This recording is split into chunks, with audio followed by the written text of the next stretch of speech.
Muitas graças.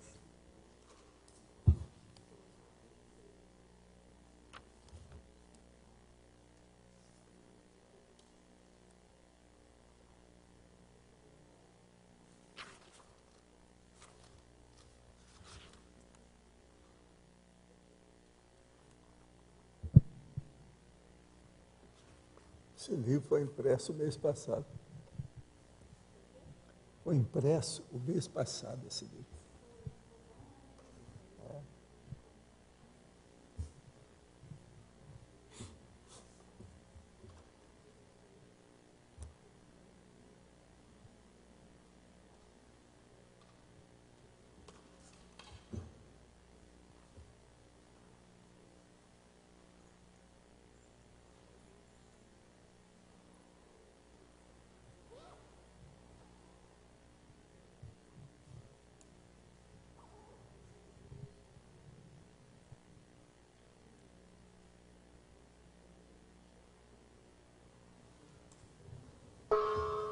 Tertúlia. Meu boa tarde aí para todos.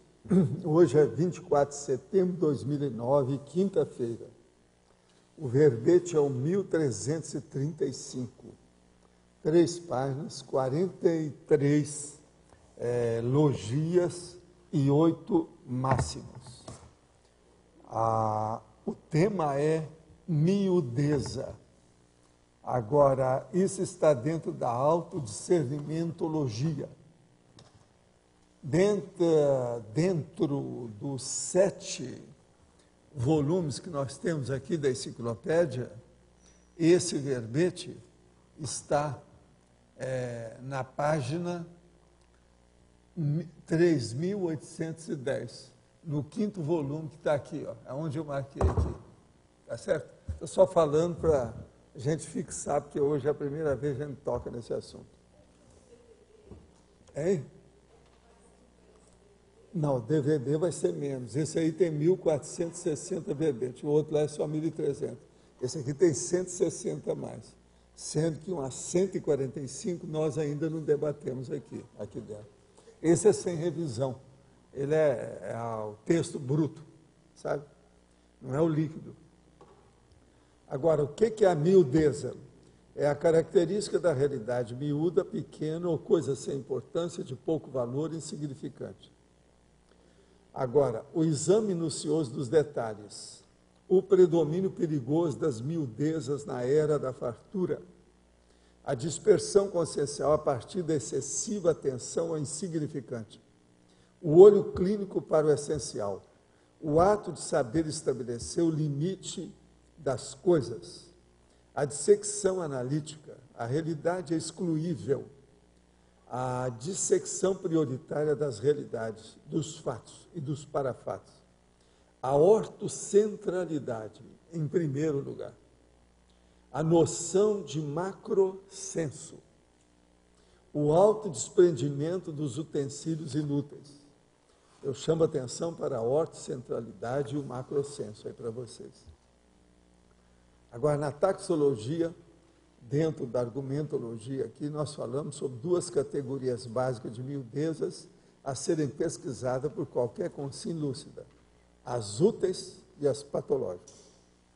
Agora, a frase enfática, as miudezas compõem o entorno de toda existência humana e exigem constante atenção a fim de não atravancar o desenvolvimento da programação existencial da consciência lúcida. Você já refletiu sobre as miudezas na própria vida? Como interpreta os fatos abordados aqui? Olha, se quiser aumentar aí o máximo, tem a estrangeirismologia e tem também antagonismo. Antagonismo só faltam 2 aí. Agora, nós temos aqui umas perguntas. Tenho uma curiosidade. Gostaria de saber quais são os critérios que o senhor utiliza para responder uma pergunta. Como as interpreta? Quer dizer, eu estou hoje na Berlinda, tá certo? Olha, a minha primeira coisa que eu faço é o seguinte, eu uso as minhas cognições, quer dizer, os meus conhecimentos. Segundo, eu uso as minhas parapercepções, os meus contatos aqui com a minha turma. Minha equipe, vocês sabem, eu sou pau mandado em certas coisas, mas tudo eu tenho espírito autocrítico para avaliar o que é que estão mandando, o que eu sugerindo ou dando a ideia. Terceiro, eu olho a personalidade de quem questiona, se eu conheço ou não o que é. Quarto, eu vou ver então o texto. Agora, o texto, eu examino tudo que eu posso na hora e a inspiração que eu tenho para falar na hora, eu toco na frente, não tem nada que me barra. Abro o jogo. É isso que é a minha técnica. Eu não sei se tem coisa melhor. Se você aí que perguntou, se tiver alguma ideia melhor para me dar, eu aceito qualquer plus, qualquer upgrade, qualquer the best, qualquer coisa que possa enriquecer, né, as minhas abordagens técnicas. Outra pergunta. Poderia comentar mais sobre os tipos de autoimagens que temos quando usamos a técnica da fórmula dos traços? A própria consciência em análise aplica para chegar ao que seria a autoimagem interna e compara com a heteroanálise, que seria a autoimagem externa, e o propósito é alcançar a visão mais próxima possível de nossa autoimagem real? Seria isso? É mais ou menos por aí. Agora, ó, a coisa mais séria é ouvir outras pessoas e escutar as heterocríticas, as avaliações, quer dizer, avaliações que vêm de fora. Agora, eu sempre acho que para melhorar a imagem, a melhor coisa que a pessoa pode fazer é olhar no seu ciclo de relações quem é que está sempre dando contra a você. Então, para esse, então, você faz um papel e dá para ele colocar os trafores e trafares seus. Isso aí ajuda demais a autoimagem da pessoa. Isso é o que ajuda mais, a meu ver. Agora, tem que falar. Outra coisa, você tem que esperar que a maioria não vai dar opinião nenhuma. Mas uma ou outra que aparecer já vai pesar no assunto. É bom, é importante. Agora aqui, eu queria falar para vocês que hoje vai haver aqui um sorteio de laboratório do CAEC. E aqui eu tenho uma listagem da produtometria da laboratoriologia do CAEC. A década de 1999 a 2009, quer dizer, está sendo comemorado uma década de laboratório. Quer dizer, já tem muita gente laboratorista aí, depois de 10 anos, não é possível. Então, aqui tem os laboratórios com menor utilização: evoluciologia, paragenética, mental somática, despertologia, dupla evolutiva e cosmoética. O que menor. Agora, com maior utilização: cosmoética, despertologia, paragenética, dupla evolutiva. Eu só não entendi, paragenética está aqui? Está repetido, dupla evolutiva também? Ah, mas isso é por causa do ano. É conforme o ano mudou. Eles não especificaram, só falaram aí no fim. Então, outra coisa, o laboratório do CAEC, inaugurado em 23 de setembro de 1999. Agora, os dados de 2010, tem tudo aqui. Vamos ver o que foi mais. A despertologia, que teve mais gente até esse ano. Se alguém quiser ver os detalhes, eu tenho aqui todos os dados, é só pegar. Agora, gente, outra coisa que eu queria falar, ó, nós estamos inaugurando esses 7 volumes aqui. Estamos inaugurando aí os laboratórios. Agora, a terceira inauguração, tudo hoje. CAEC Mega História, epígrafe. A livraria está reabrindo suas portas a partir de hoje, após a tertúlia. Vocês devem passar lá. Hein? Vocês estão convidados a passar para ver como é que está a situação. A cafeteria, quer dizer, a cafeteria, estará funcionando a partir deste domingo. A inauguração, o coquetel de reinauguração da livraria e da cafeteria, a inauguração do Service Company Lavacar, ocorrerá nesse domingo. Também o Service, então esse é quarta inauguração que a gente está falando aqui, no dia 27, lançamento do livro.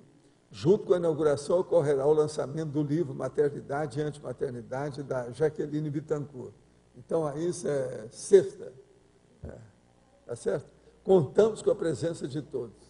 Equipe CAEC, Mega História, etc. tal, lá da situação, tá bem? Hein? É o quê? Eu não estou ouvindo nada que vocês estão falando. Gente, sem microfone eu não escuto nada aqui embaixo. Alô? Eu vou trocar com vocês, vocês todos vão ficar aqui, eu vou ficar aí. Valdo, Aí eu vou começar a falar, vocês não vão escutar. Valdo, a mais nova moradora da Cognópolis, Onde é que ela está morando? no Campo dos Sonhos, já inaugurou a casa dela. Ah, já é? Sábado. Então é a 7ª inauguração. Está vendo? Hoje é o dia da inauguração. Eu queria até falar uma coisa sobre isso para A vocês. primeira vez que eu consegui ver a tertúlia, É, né? nos últimos Depois dias. da grande reforma e construção. Olha, é isso? não é O palacete fácil. está pronto. É Está isso, é por causa cheio, do tá cheio de palacete. pepino, mas enfim, Ah, você resolvi o plantou suficiente. pepino lá? Sim, isso Muito. é uma boa. Tem uma O seu fábrica de quintal, pepino. Você plantou pepino. Isso é bom. Outra coisa, tem gente que planta abacaxi, outros plantam ananases. Isso faz bem, é muito bom, positivo. Agora aqui, eu queria fazer uma pergunta daquelas minhas perguntas que eu faço de vez em quando, cretina, né? Hoje eu quero fazer uma pergunta. Alguém aqui já pensou em fazer algo para o resto da vida?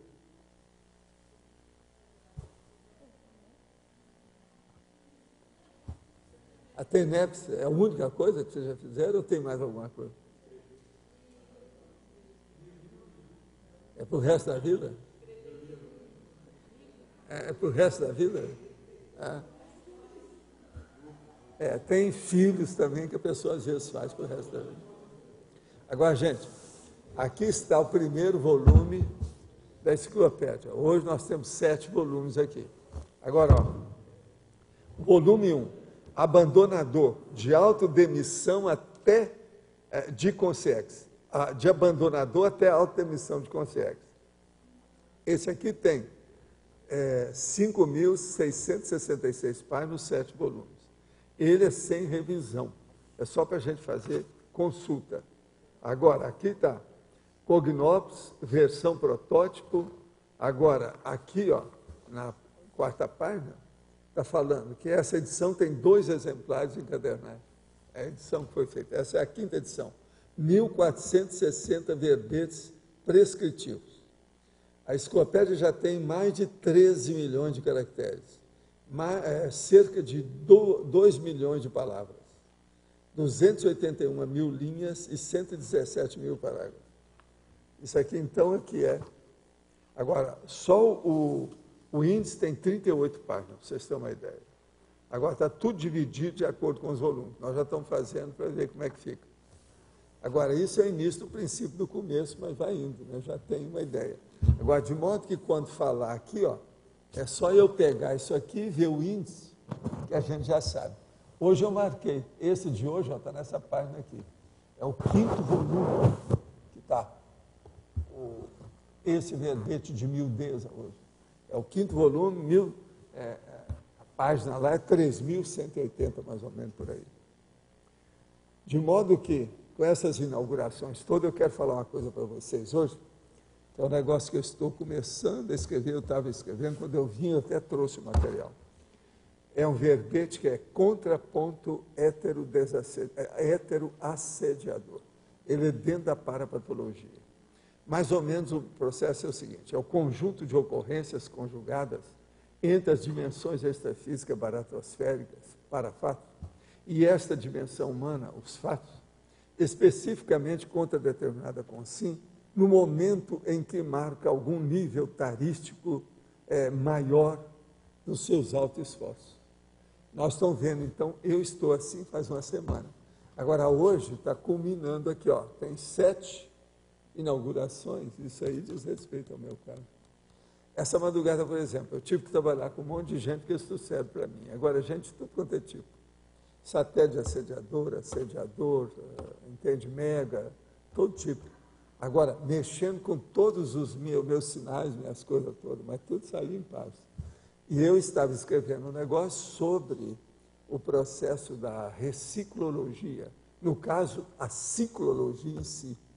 Isso aí, eu consegui arranjar 75 itens do assunto, que é um assunto difícil para mim. Agora, eu tive que estudar de ontem para hoje, praticamente de dia e de noite, até chegar. Fiz o verbete.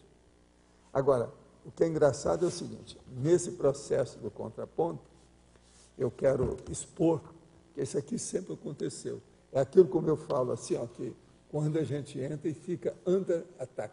Você lembra que eu já falei nessas coisas? Agora, dessa vez, está muito tão nítido o que eu quero falar.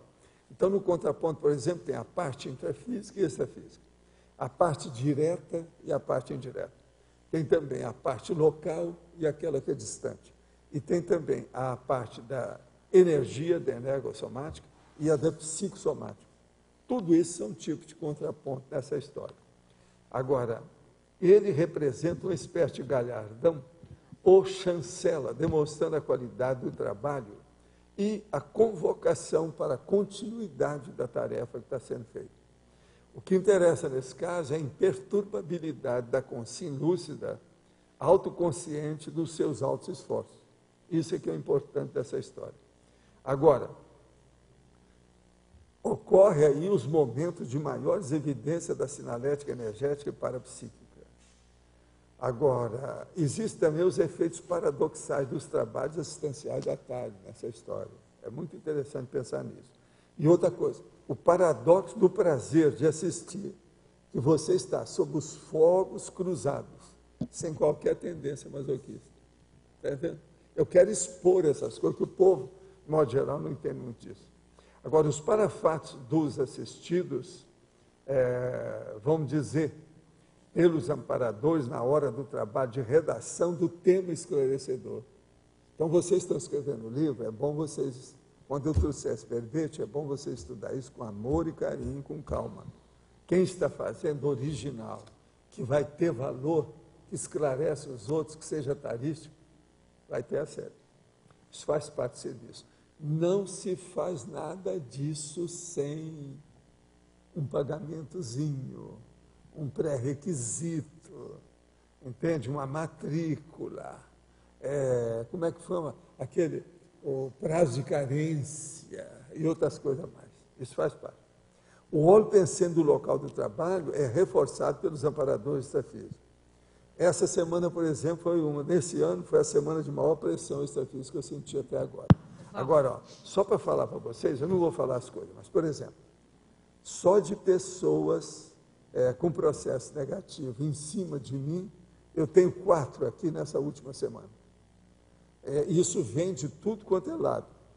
Vem pela internet, vem por carta, vem através dos pedidos da TENEPS. Porque na TENEPS, por exemplo, às vezes eles estão pedindo para alguém, mas às vezes a maior vítima está sendo o tenepsista. Porque a pessoa está pedindo para uma pessoa que está combatendo o trabalho que o tenepsista está fazendo. Vocês estão entendendo? Não? Então, isso tudo eu quero ver se eu explico com calma. Isso aí ainda não expliquei. Agora, Valdo, isso pode ter relação com esse CP2, né? Porque vai ter CP2 esse final de semana aqui no Sim, discernimento. mas agora, né, entra aí tudo quanto é detalhes, né? As outras coisas vêm. Agora, o que interessa é esse grosso que eu estou falando aqui. Agora, o que é bacana nisso tudo, que o povo não vê, isso aí ajuda a pessoa a desenvolver o parapsiquismo. Mas ela precisa ficar de olhos abertos, ela tem que acompanhar o processo, examinar o que está se passando. Agora, Ela não pode se deixar envolver por aquilo, porque senão obumbra, obnubila, ela fica sufocada, ela não vai ver nada, fica maurótica, não enxerga. Agora, eu queria entender uma coisa nisso. Você está trabalhando na enciclopédia, as coisas estão se desenvolvendo aqui faz alguns anos. Né? Não, mas é que nós temos uma opção de coisa que eles estão tentando travar. É isso que eu queria saber. Você sabe. Eu sei. Por exemplo, daquelas 4, 5 coisas que estão em andamento, só aconteceu uma até agora. Eu estou acompanhando, eu estou registrando aqui. Isso faz parte do serviço. Não consegue, Outra né, Valdo? coisa, se eu for dar ouvido para esse povo, você há de ver o que eu escuto. Entende?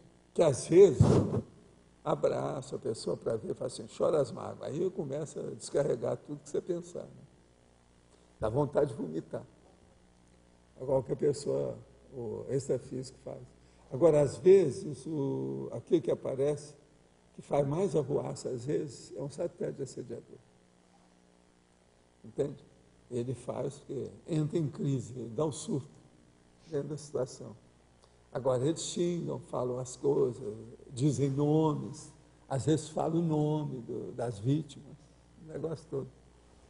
Agora, o que eu vejo é o seguinte, isso aí mostra que o trabalho está indo bem. Entende?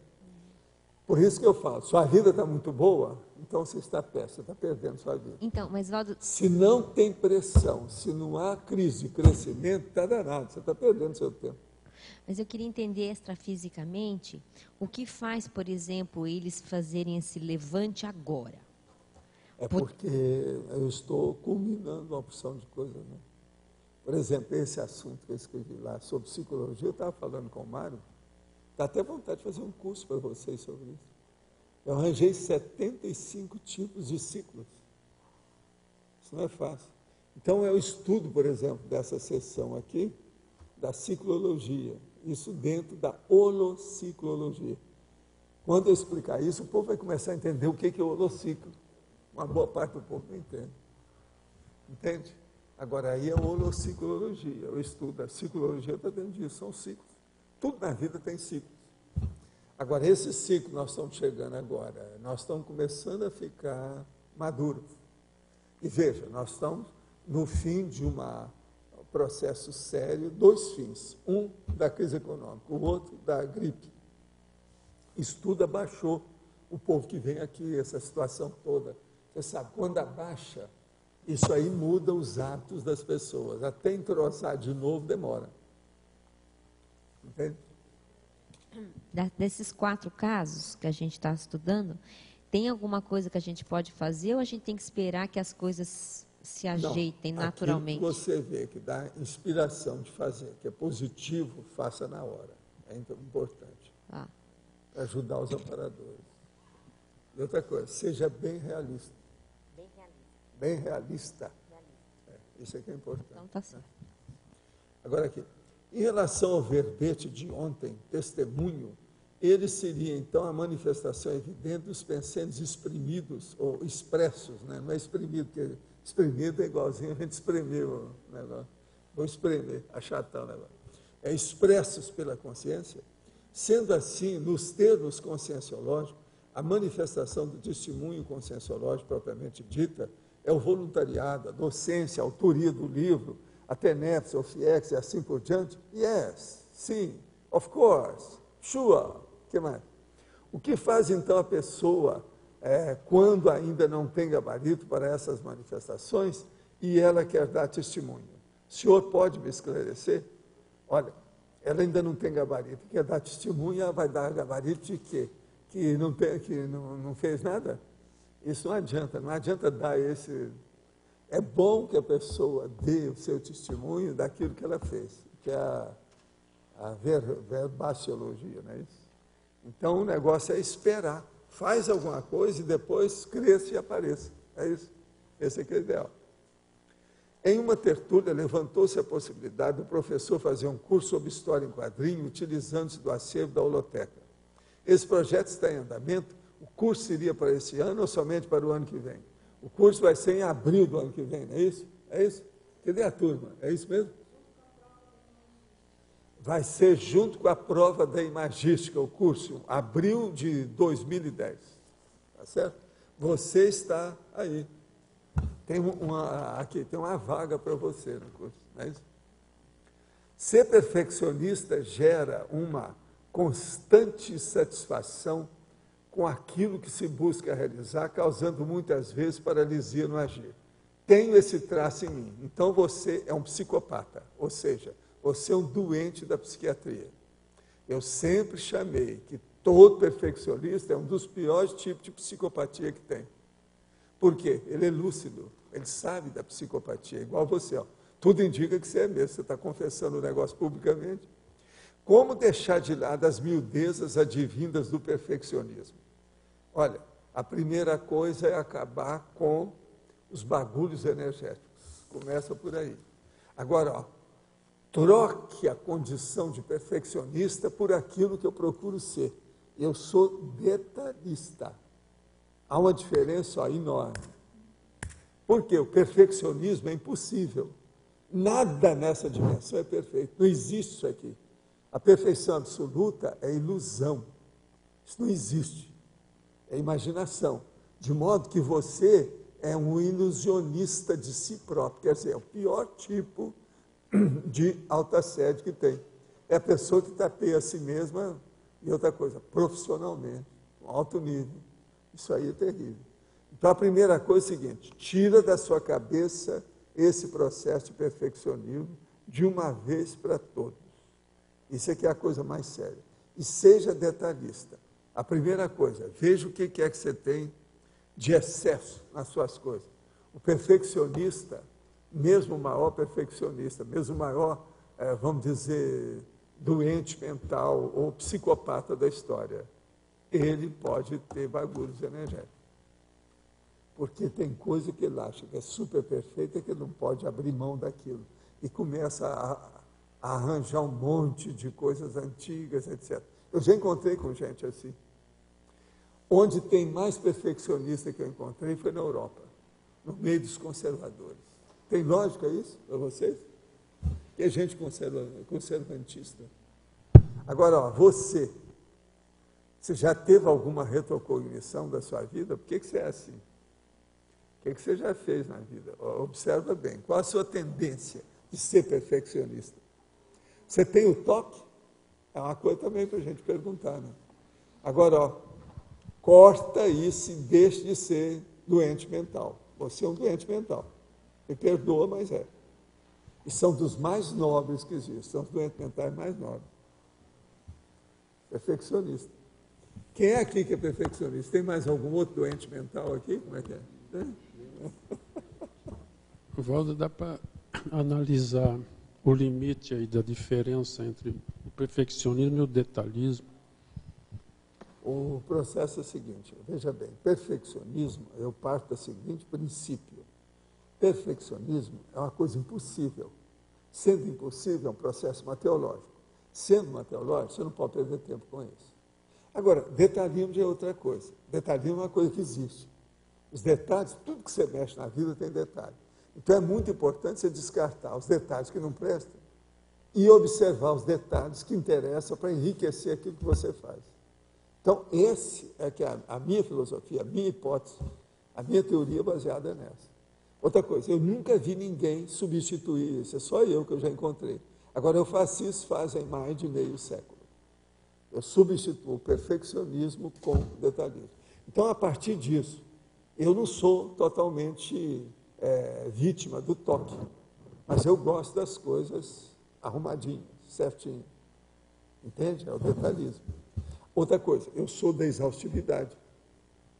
A exaustividade é a chancela prática da vivência do detalhismo. Então, ele, por exemplo, aqui, o nosso amigo, eu divide ver agora a exaustividade na vida dele. Por exemplo, uma das perguntas que a gente podia fazer para ele é o seguinte: o que é que está mal parado na sua vida? O que você começou e não acabou?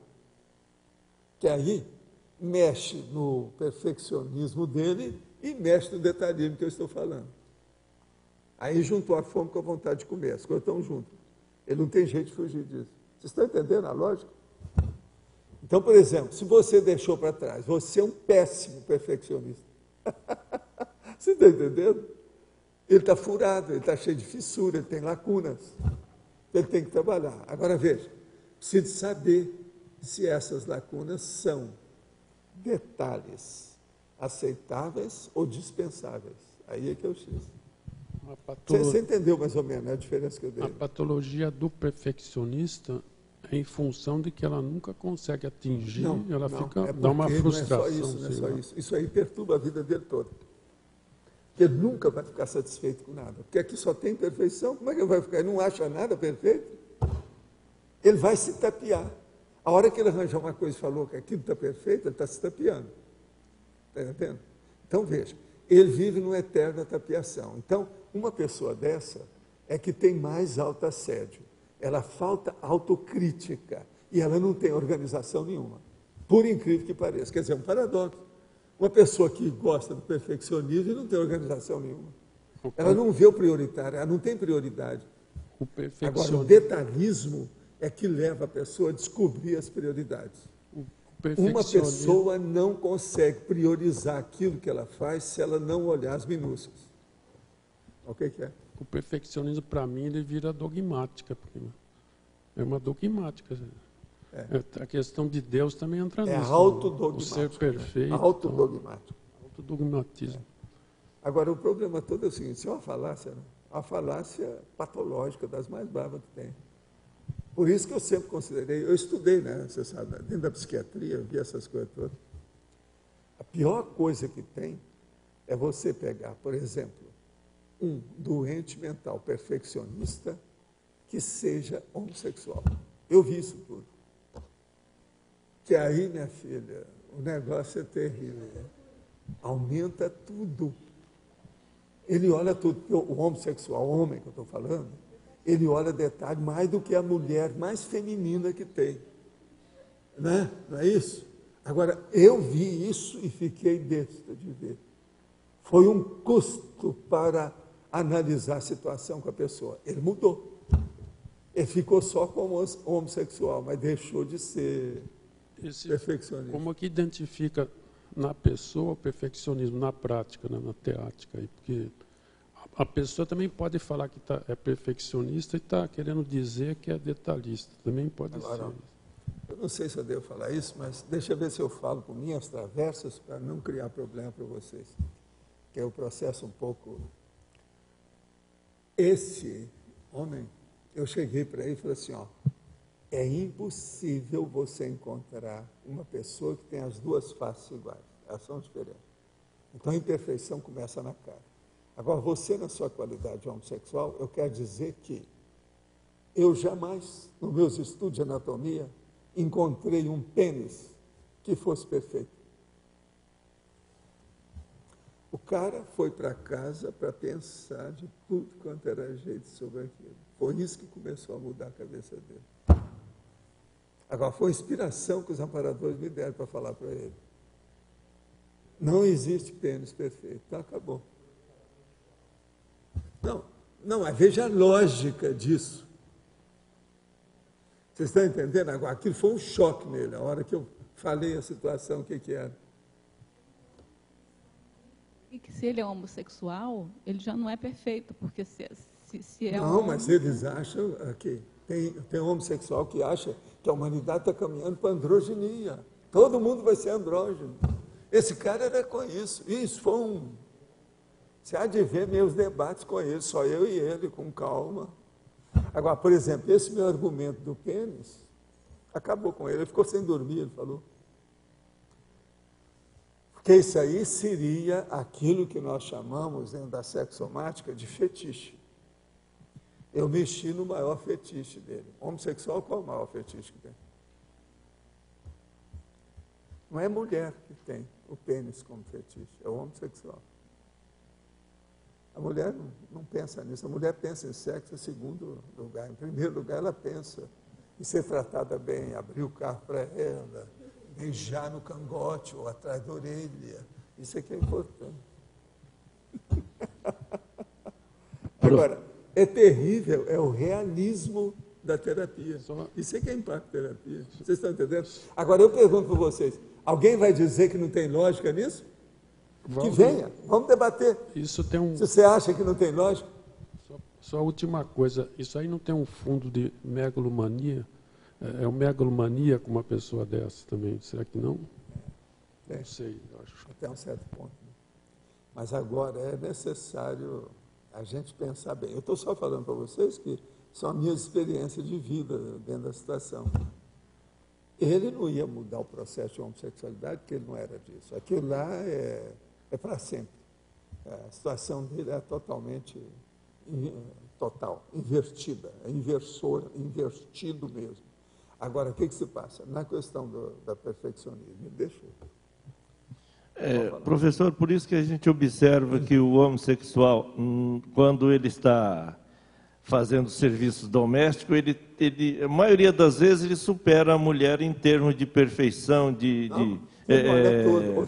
fazer melhor, bem feito. O travesti, ele usa mais os processos de maneirismos e apresentações do que qualquer mulher no carnaval. Eu vou te contar. Eu frequentei os processos de carnaval para examinar a psicologia da fantasia. Você está entendendo? Eu conheci o Ilza Carla, eu conheci aqueles caras todos, francês, aquele povo todo. Vi tudo isso de perto.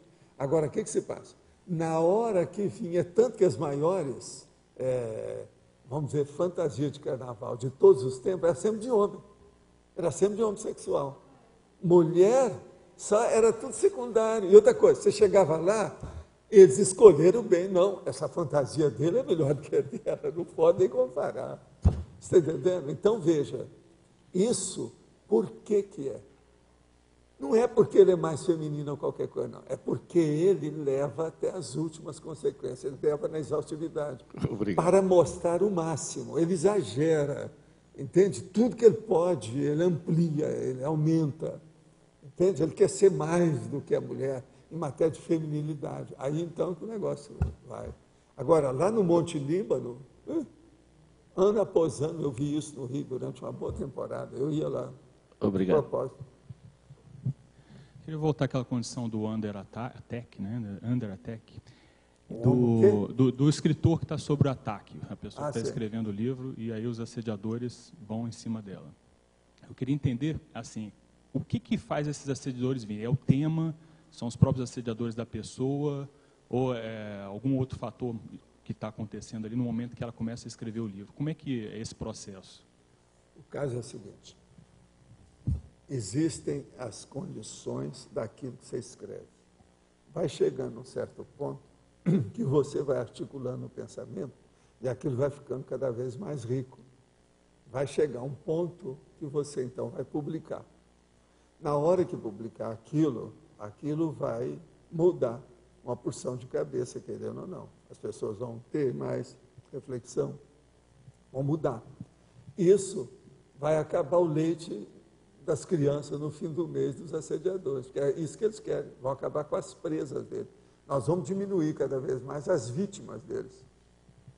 Que as pessoas estão se tornando lúcidas da realidade deles.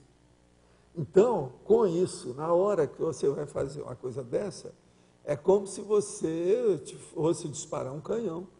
Eles não querem que dispare o canhão, querem que o canhão estoure na sua cabeça, em você. Então, aí começa o under attack. Aquilo amplia, intensifica, vem cada vez mais. Agora, eu já contei aqui como é que foi o caso do Projeciologia. Deu aquela porção de coisa. A última que tinha dado foi um incêndio, mas eu estava lá e vi que não ia dar. Aí eu vi e fui embora. Não tem mais nada. Aí telefonei para a pista, ó, o livro vai sair, não tem mais nada. A última coisa, eu paguei o pedágio, não tem mais nada. Acabou, quero esse incêndio. O incêndio chegou até numa parede, mas não pegou onde é que estavam as coisas originais, com o material todo que ia sair. Entendi. Agora, no caso assim do autor, quem são as consciências assediadoras? Quem são esse vínculo dessas consciências com esse autor? Todo mundo que tem, às vezes, relação com a gente, porque eles põem aqueles que têm mais relação com o passado da gente. Então, gente do passado da gente, mas que seja favorável àquele mega assediador que está dirigindo o piquete. Está dirigindo a frente ampla contra o trabalho. Então, esse é que aparece. Entendi. Entende? É como se Às ele vezes escalasse você vê, aquele povo específico para pegar agora, aquela o pior pessoa. da história é quando aquela pessoa vê e vai olhar, é um parente dela que está fazendo aquilo. Entende? Porque o parente, ele era fanático de uma religião, a pessoa começou a trabalhar conosco, aí ele vem aqui para combater a pessoa. Então, vamos pensar assim, por exemplo, dentro da conscienciologia, tem os mega assediadores que vão contra a conscienciologia. Você tem uma ideia? Só essa semana, eu vi 4 pessoas humanas com trabalho escrito que falam em mim, ou contra mim, ou de algum modo, coisa negativa. 4. Numa semana. Agora, eu estou vendo isso já faz mais ou menos uns 10 dias que tem ocorrido. Agora, essa madrugada eu vi que chegou. Agora, eles não queriam que essas coisas que estão ocorrendo aqui, acontecessem. Agora, o problema máximo, assim, a gota d'água no copo que eu vi que era o fim, que não tinha mais jeito, foi esse caso da ciclologia que eu escrevi essa noite.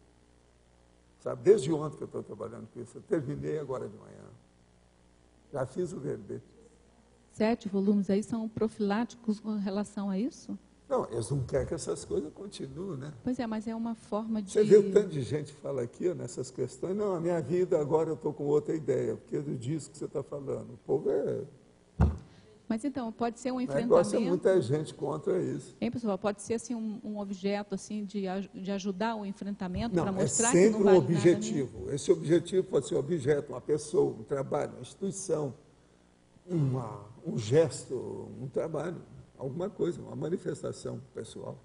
Tem um monte de coisa aí. E eles querem cercear isso aí.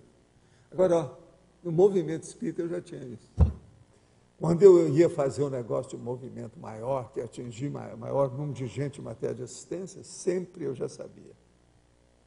Agora, eu já esperava essas coisas todas. Agora, ó, isso aqui ó, é que é a grafopensenidade. Isso não vai morrer mais, já está mastigado, já está pautado, não tem mais jeito.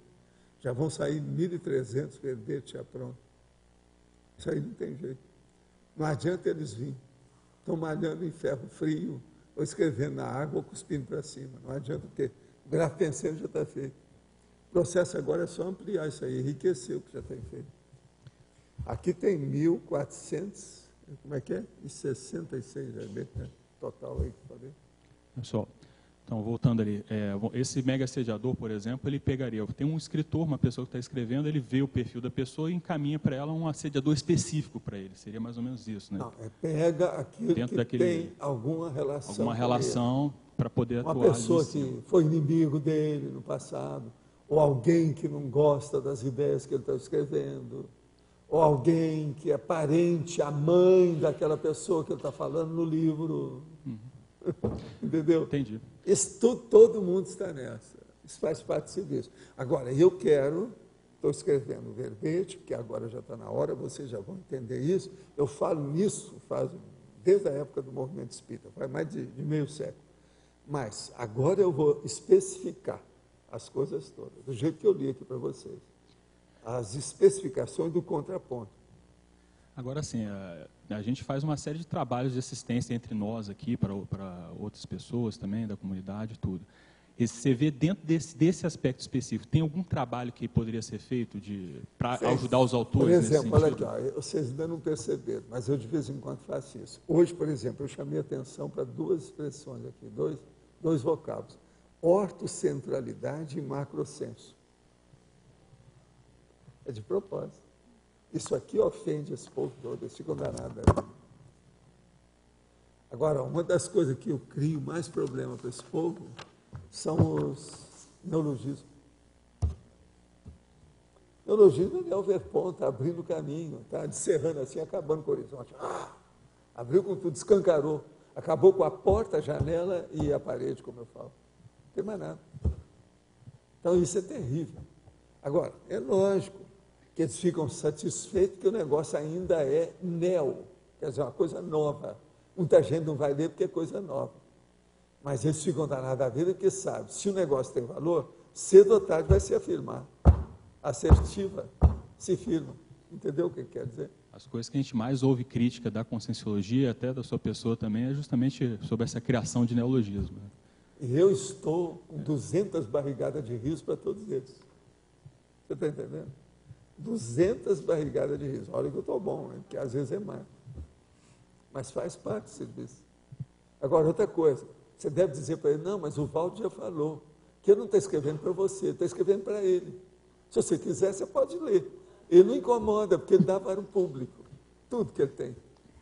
Mas o problema é dele. Ele está muito satisfeito com o que ele está fazendo. Ele está atendendo ao egoísmo pessoal, do jeito que você está atendendo ao seu. Pronto. Você põe a pessoa no lugar. Eu, às vezes, falo isso, desde lá do Rio e tal, do jeito. Estados Unidos, eu já falei nisso. Em universidade, eu já falei isso, assim, desse jeito. Assim, olha, eu respeito o seu ponto de vista. Um ponto de vista nobre, muito sério. Você parece que está sendo muito sincero. Mas, olha, eu deixo você com ele e quero pedir a você para respeitar o meu ponto de vista também. E o mais, banana para sua vovozinha. Tá bom? Mas, olha só, isso aí eu falo assim, não só fora da comunidade, não. Eu dentro da própria comunidade já vi várias pessoas. Mas isso faz isso. parte. Você acha que nós todos vamos pensar iguais? A coisa pior que teria que você chegasse aqui e todo mundo pensar igual eu. Nós estamos perdidos. E chama-se unanimidade. O que eu teria aqui? Uma carneirada, uma manada de búfalo. Só gente burra. Se alguns de vocês não têm coisa contra mim, do ponto de vista de ideia, nós estamos perdidos. Quer dizer, então, que... Como é que é isso? Tem alguma coisa que está doente, alguma coisa está doente. Isso não está certo. Unanimidade é burrice. Tem que ter contraponto. Um consenso generalizado não pode existir. Ainda mais nesse. Veja bem, nós só trabalhamos com ideias difíceis. Aqui não tem ideia fácil nenhuma para ninguém. Se fosse, a gente já teria consertado isso há 1 milênio, 2, 3. Então, alguns aí que são Pessoal, tem a unanimidade... de 5 milênios, já teria consertado isso há 4 milênios. Eu acho assim, a unanimidade eu concordo que é burrice, mas existe a homopensenidade também. Que Tem o quê? a homopensenidade dentro do processo, que eu acho, nesse sentido, por exemplo, neologismo, não, mas não é seguir isso. esse eu caminho. Eu sempre falei o seguinte, eu tenho a minha estilística, a minha estilologia, meu estilo. Quem quiser copiar, à vontade. Eu escrevo, quem quiser copiar o que eu escrevi, à vontade. Eu nunca cerceei nada. Eu ofereço tudo gratuitamente, tudo que eu tenho. Nunca recebi nada pelos processos de livro. E já vão lá 47 títulos. Já vão sair, né? São 47, é mais ou menos isso. Agora, se a gente for contar hoje os volumes, esse aqui já está começando a aumentar, já, né? 7 volumes, e esses volumes são um pouquinho grandinhos, quer dizer. Outra coisa, mesmo você descontando aqui as repetições que eu tenho, que eu sou obrigado a ter na enciclopédia, você vai ver que cada volume desse equivale a vários livrinhos desse pequeno. Quantos livros são esses 7? Pode fazer o cálculo. Aí tem que fazer o cálculo pelos totais dos os milhões de palavras, milhões disso, milhões daquilo. Ao total é por aí. Essa questão de autor e pré-autor, qual é o normal deles atuarem, os assediadores, para barrar o processo? Como é que é? O que o assediador, na prática, faz assim mais para barrar o trabalho? Ele quer impedir que aquele trabalho alcance as suas vítimas, porque senão as vítimas vão sair do cativeiro. É como se ele tirasse a pessoa sequestrada. Chegou lá e libertou. O trabalho dos livros que vocês estão escrevendo é a libertação do sequestrado. Mas a forma de atuação é mais de ideias, ele dá conta... Ele cerceia a ideia porque é o mega assediador que está vendo isso. Às vezes aquela pessoa que está fazendo nem sabe o alcance daquilo, nem nada. Ele é pau mandado, é boboca, é boneco de ventríloco. Agora, o mega assediador sabe as consequências daquilo. Por isso que eu falo, se você está sendo obsidiado, assediado, perseguido por consciência na hora que você está trabalhando com o seu livro, mostra que seu livro tem valor. Agora, se você vai fazer seu livro e nunca tem nada, não acontece nada, nenhum acidente de percurso, não há nenhum empecilho, não tem nada, porque aquilo não vale nada. Pode escrever à vontade, que acabou. Você está falando sobre carnaval? Tudo bem. Mas o modus operandi deles é mais de ideias, é isso? O processo todo é ideológico, antes de mais nada, é ideativo. Que é isso que muda as pessoas. O processo é tarístico, não é taconístico, não. É tares. Eles combatem o processo da tare. Por exemplo, quando eu comecei a falar em tares, no Espiritismo, você há de ver os assédios que vinham em cima de mim dentro do movimento espírita. Aí eu falei assim, mas vocês podem ficar quietos, porque não vai dar jeito, esse povo não vai mudar. Vocês ficam com eles que eu vou embora. Entendeu? Isso tudo aconteceu. Porque o processo é o da renovação, é a reciclagem. A pessoa não quer, é a mudança da mentalidade. Esse aqui é o X. Se mudou a mentalidade, acaba o assédio. Entende? Na quarta linha da fatologia, o senhor coloca assim, discriminação lógica nas abordagens. Aí eu fiquei me perguntando, se o assediador consegue perceber que aquilo vai, no final das contas, vai ser contra ele, que vai tirar as vítimas dele, ele tem uma certa discriminação lógica. Então, isso é neutro, não é nem bom nem ruim. Não, eu não entendi essa sua pergunta. Assim, tem aqui o item discriminação lógica. Eu vi, nas abordagens. Nas abordagens. Aí é meu raciocínio, assim, eu não sei se eu estou certa, não. O assediador, ele acompanha você escrevendo e E tem Esses uma lógica. assediadores me conhecem antes de eu nascer. Esse raciocínio é grande. Uhum. Eu sou conhecido. O Zéfiro, você pensa que todo mundo bate palma para ele? Tem gente que morre de medo dele. Então, mas de alguma maneira ele faz uma prospectiva de que aquilo que você está fazendo vai ser contra, vai tirar as vítimas Não, ele já dele. sabe disso há séculos. Ah, sim. Não é, então O ele não negócio tem é maior que você está discriminação do pensando. trabalho. No agora. meu caso, o troço é muito antigo, por isso que eu tenho retrocognição. Ele é contra a A priori. gente né? precisa de ver quem é que são os meus parentes. Ele é contra, não importa. Meus o que eu parentes tô fazendo. passaram. Tudo meus amigos. Agora, você sabe, esse povo todo está dentro do meu biotério multimilenário. Então, Aí tem as bactérias, entendeu? Tem os leopardos, tem as hienas, tem as topeiras, tem assediador. então, Todos são princípios conscienciais.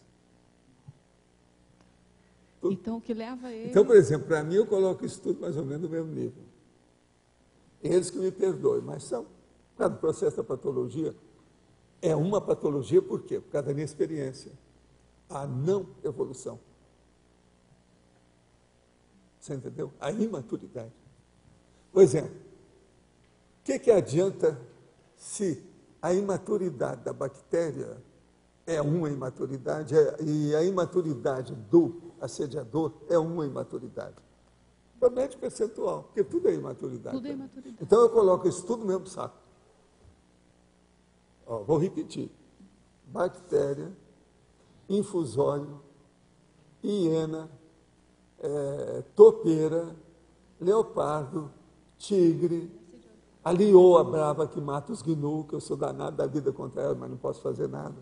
Você está entendendo? Assediador, mega assediador, dependente mega assediador, entende? São satélites, como eu chamo. Tudo Então, isso é a essa mesma articulação, coisa. então, de assediador, porque eu ouço já falar assim, não menospreze a força, a inteligência do assediador. O senhor já falou isso. É já. lógico.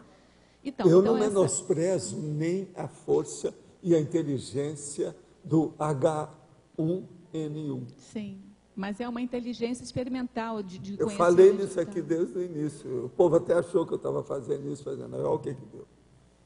O Brasil foi que morreu mais gente e que trabalharam pior nessa história toda. Eu vi isso desde o início. Falei. Como é que eu falei? Fui dos primeiros a levantar a voz aqui nessa história. O povo tudo contra mim. Eu estava certo. Agora, tudo por quê? Eu vi o negócio extrafísico. Né? Eu vi que está morrendo gente que não está sendo notificado nem nada. Eu vi pela minha TENEPS, ou FIEP. Agora, mudando aí, na fatologia também, mas é na quinta linha. Quando o senhor falou na ortocentralidade. Ortocentralidade Em primeiro plano. Isso. Agora, ortocentralidade é alguma coisa como megafoco? Nessa linha, não. O processo é o seguinte. O que você está discriminando nas coisas, objetos e realidade do cosmos, você tem que estar centrada plenamente dentro de um discernimento muito grande. Isso é a ortocentralidade em primeiro plano. Porque senão você vai descartar as miudezas que têm valor e ficar com aquelas que não têm valor nenhum. Isso é diferente de megafoco, né? Não, é mais do que megafoco. É mais do que megafoco, Porque é discernimento o tempo todo. Aí é a cosmovisão. Tá. É a cosmovisão da abordagem. É isso que eu estou chamando. Agora, ó, a noção de macrosenso. O macrosenso é da cosmovisão. É o senso da cosmovisão. Entendeu? Esse monosenso, ou unisenso, que todo mundo tem, que já é uma beleza quando a pessoa tem, a gente já bate palma, ele é muito fraco ainda. Senso crítico que fala tanto, né? Pode falar. Professora, eu queria entender as situações em que o assediador empurra a consinha, ela chega a fraturar alguma parte do corpo, ou machucar. Sim. O que Não, leva a isso? É um mega assediador? Aí já é mega assediador que já sabe mexer com a ectoplasmia e que a gente precisa de tratar. E nesse caso aí, é como se a gente já tivesse levado o mega assediador para a UTI. Então, isso é o trabalho da UTI, está resolvendo o processo. Então, é a hora da cirurgia, Você está entendendo como é que é? A cirurgia final. Aquela que é o último tempo da cirurgia que a pessoa precisa. E se isso acontece assim por volta dos 9, 10 anos de idade, ainda na infância, o que significa isso? A pessoa, ela não, significa teve foi descoberta naquele momento? Que isso aí a pessoa às vezes tem muito potencial que vai trabalhar contra aquela pessoa.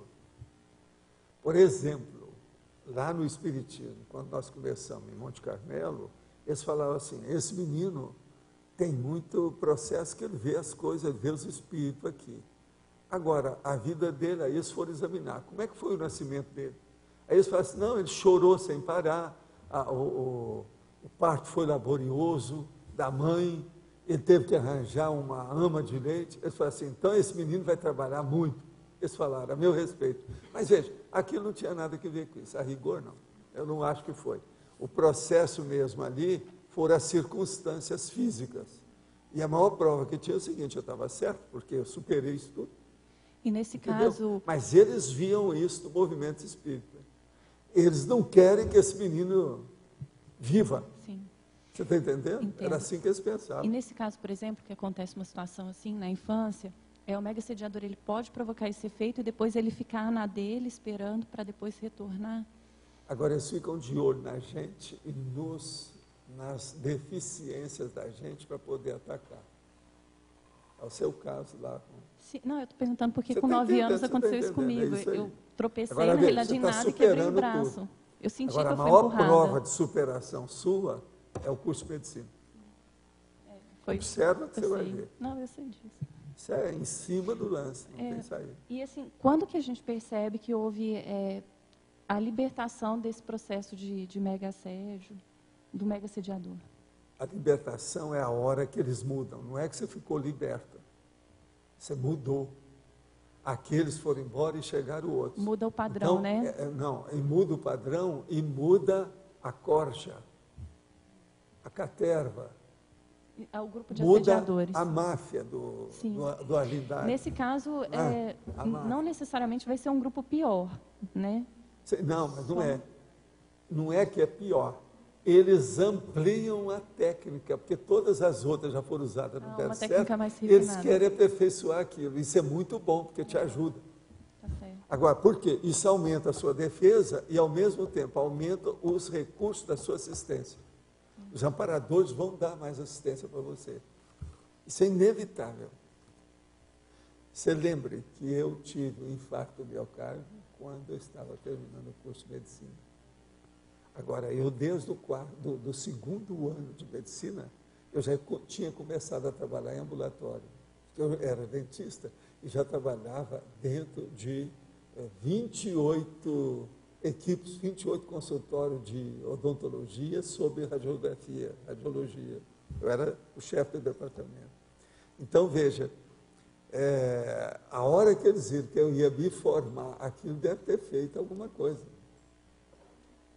Eu raciocinei nisso tudo e outra coisa. Naquela ocasião, não tinha o Isordil, esse negócio, não, mas tinha a nitroglicerina. Eu, Vivório, último ano de medicina, trabalhando sem parar, já tinha minha farmácia, minhas coisas todas para atender os outros, aquele negócio que eu já tinha formado isso. No segundo ano, eu comecei a já mexer com isso. Agora, aquilo já era 5 anos que eu estava trabalhando ali, você está entendendo? Então, na hora que eu notei que eu estava com o negócio, eu, caneta glicerina debaixo da água. Aquilo que deve ter me salvado. Quando eles chegaram, que eu avisei o que tinha, que estava lá deitado, quietinho, para ver o que é que ia dar, e comecei a ver se o negócio ia parar aqui no braço, e a dor, aquele negócio todo. Aí, eu respirei mais fundo, e eles chegaram, só examinaram tal, eu então fui contar o que era.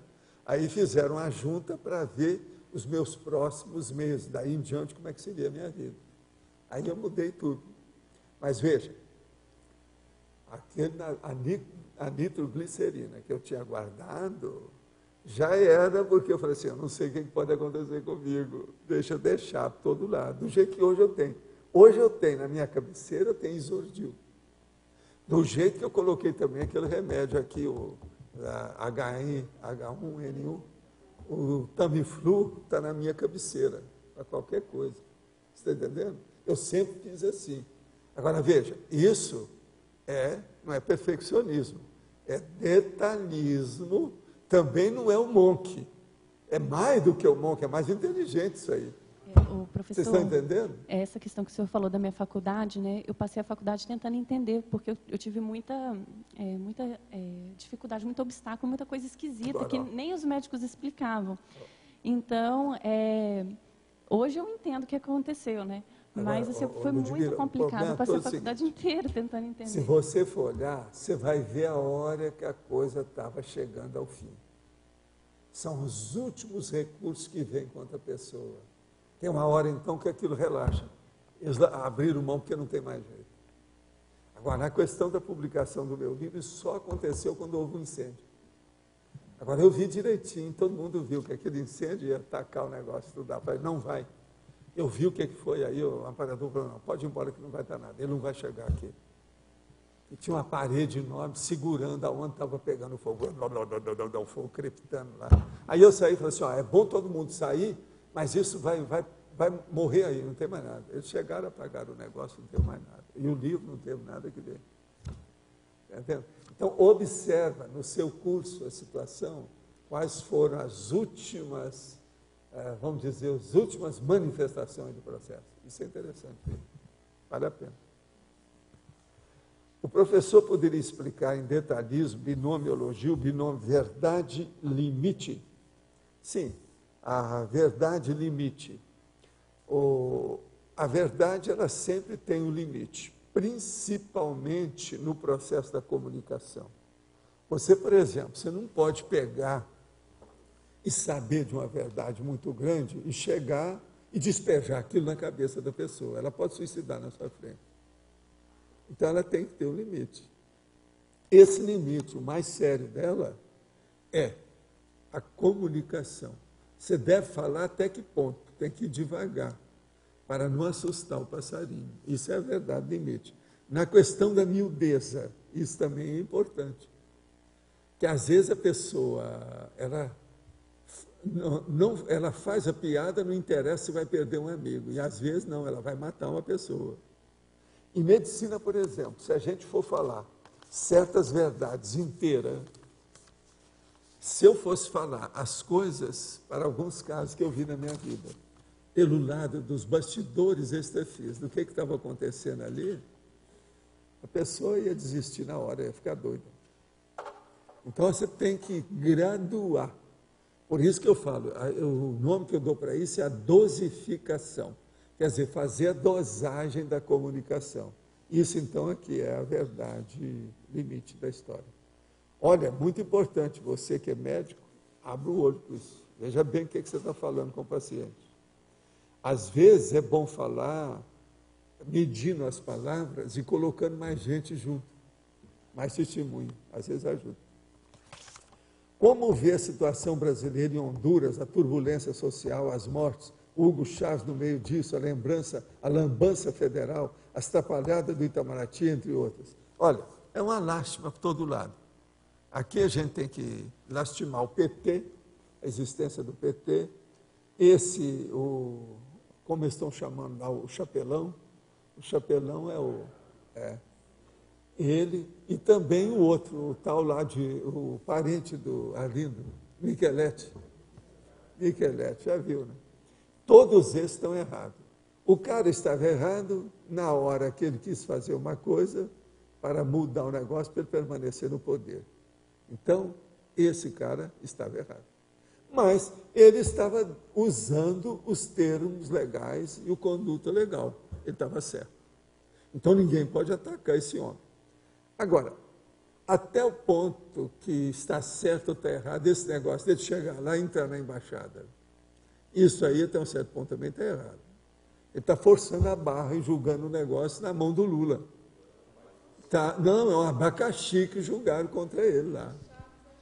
Agora, o problema é Chaves. Como o Lula não dá o conta em ninguém, nem nada, porque ele quer fazer média com o povo todo, está desse jeito.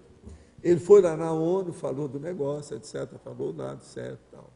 Agora, o tal Micheletti apareceu e falou que ele não pretende matar o outro. Falou assim. Eu vi ele falando na televisão. Ele não pretende matar, quer dizer, não é ele que vai matar. Se matar, são outros. Essa história eu conheço do nazismo. Não sou eu que mato, são outros. Se alguém matar, é outro, não sou eu. Nazista era assim, né? O processo todo é esse. Valdo. Então, esse problema lá, mais uma vez, o Itamaraty caiu de 4. Tem uma opção de coisa errada. Desse negócio todo aí, sério, de Itamaraty, as coisas que tem feito, uma coisa boa que parece que aconteceu, é bom a gente falar, no governo do Lula, que o exército que foi para o Haiti se saiu bem. Parece que eles resolveram o negócio, depois desses anos todos que estão passando lá. Todo mundo está aplaudindo o trabalho. Já a ONU está querendo que as tropas brasileiras vão para outros lugares para resolver problema para eles. Isso aí é uma boa. É para isso que o exército existe. O exército existe. Então é muito importante.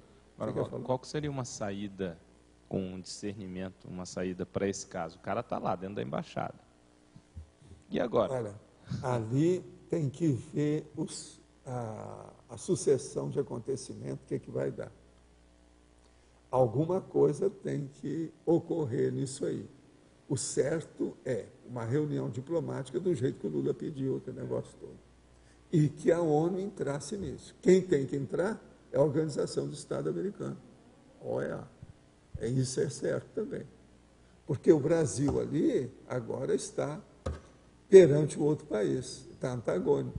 Eles já cortaram a luz e a água de lá. Isso é um erro do Micheletti. Isso é bobagem, isso é contra ele, mais uma contra ele. Tem várias contra. Eles estão todos errados. Esse Micheletti é o mais errado desse povo todo. Agora, o que eu vejo é isso, do ponto de vista de direito internacional, não é isso? O processo todo é esse. Eu acho que está em jogo aí, são as regras do jogo na internacional. Respeito à embaixada, à soberania, aquela história toda. É isso aí. Valdo, direito internacional que eu vi na Globo News, ele não pode usar a embaixada como palanque político. Ele não, tem que, isso não, mas isso quem está falando que está danado da vida é o Micheletti. Né? Eu sei, mas de qualquer forma ele está errado. É impossível, ele não quer, mas o povo vai atrás dele. Agora, os jornais trouxeram ele dormindo com o chapéu na cara, lá dentro da embaixada. É uma fotografia dele. Tá? Agora, aqui outra pergunta. Nunca vi a menor lógica para essas críticas aos neologismos. Sempre usei em debate, em sala de aula, o seguinte argumento para a pessoa. Você critica também os neologismos para a medicina, a astronomia e outras ciências? Notei que a crítica, em todos os casos, era só para a Conscienciologia. Sim, mas nós temos que ter mais crítica, deixa o povo fazer. Isso é um galardão, uma homenagem. Isso aí é o máximo.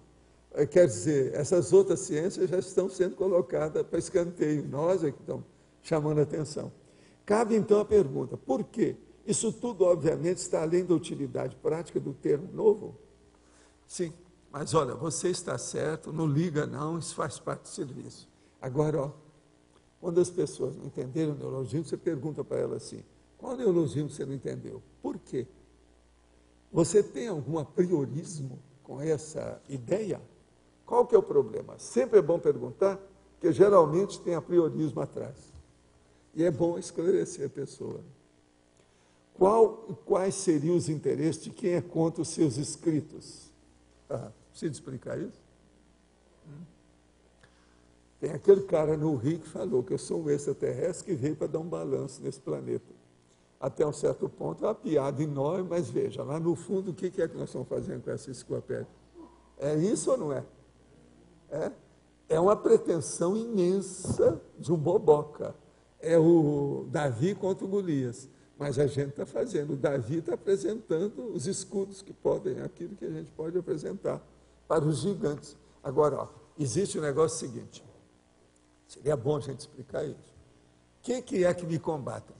E sempre vai haver esse combate. O dia que não tiver, eu devo dessomar logo, porque eu já não tenho mais nada para fazer aqui. O caso todo é o seguinte. A Terra tem a baratosfera e tem as comunex elevadas. A baratosfera, ela domina essa dimensão. Ela domina a paratroposfera baixa. Agora, ela não domina as comunex. Na hora que alguma coisa de uma Comunex um pouquinho mais lúcida aparece para trabalhar cá embaixo, todo mundo lá em cima. É o que acontece. Eles arranjaram vários nomes para isso. Os infernões, Satanás, isso, aquilo, Exu. Tem um monte de nome para essas coisas todas. Agora, o meu trabalho, a hora que eu falo em cosmoética, só isso já é para combater. Cosmoética. Eu ampliei a noção moral da história. Só isso aí já liquida com tudo quanto é a sério. Isso é terrível. Se eu viesse só trabalhasse com cosmoética, eu teria as mesmas perseguições desse povo. Só com isso. Agora, não é só isso que eu faço, tem muito mais coisa, como é que faz? Vocês já pensaram que aqui, ó, nesses 7 volumes, já tem mais de 5.000 neologismos desse povo que está danado da vida? Que você arranje 5 que você acha que vale a pena. Dos 5.000, você escolha 5. O resto você joga fora. Só 5. Você vai olhar que esses 5 eles são perturbadores em matéria de ideia nova. Garanto. Eu já fiz essa experiência uma vez em São Paulo com uma pessoa, uma mulher, uma professora. E ela foi procurar e falou assim, você escolheu 5, então vamos ver. Por quê? Era cada um mais bravo do que o outro. Entende? Um dos neologismos mais bravos que a pessoa escolheu foi o processo da desperticidade. Assim, explique que isso não tem valor. Me demonstre fatos que isso não tem valor e que não está certo. Outra coisa, estou usando um acrônimo. A palavra é perfeita na língua portuguesa. Outra coisa, eu escrevo em português. O mais, que traduzam. Não tem nada a ver com isso. A pessoa, a hora que eu mostrei, ela enfiou a viola no saco, o rabo entre as pernas, abaixou a cabeça, não falou mais nada, você está certo. Tem lógica, tem lógica. Agora, eu lembro bem que a palavra desperto foi uma das que eu peguei para tirar a tema. Desperto, desassediado, permanente, total. Você não acha que, do ponto de vista de acrônimo, isso não é perfeitíssimo? E outra coisa, o que significa? Desperto. É o cara que acordou, que é o que precisa na Terra. O que nós precisamos aqui é da desperticidade. O dia que tiver, a Comunex superior vai dominar a baratosfera, que é o que não acontece. O processo do hospital vai ser colocado em segundo plano e a escola vai ser colocada em primeiro. É isso que a gente precisa, é isso que eu estou tentando entrar. Agora, olha a lógica do que está, o princípio, meio e fim. Tudo que está ali encadeado. Isso é que nós temos que ver. Há coesão nessas ideias. O problema não é o neologismo, o processo é a coesão dos princípios. Tem coesão nesse corpus de cognição? Isso é que é a coisa séria.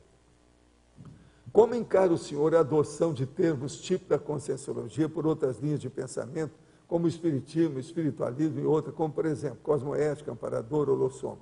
Olha, esse povo já está fazendo isso já faz alguns anos, desde que eu comecei a falar nos neologismos.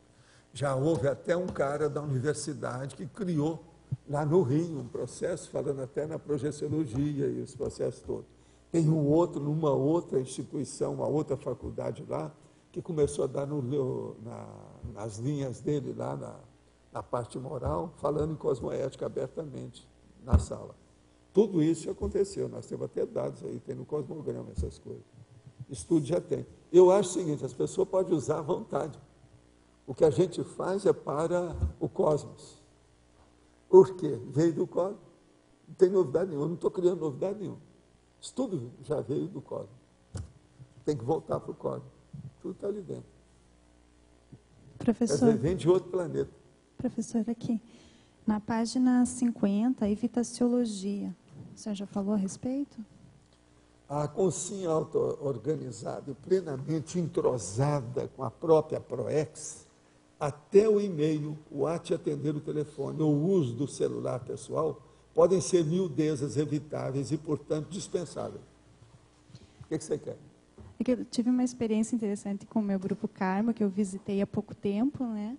E eles têm uma forma de contato que é o MSN.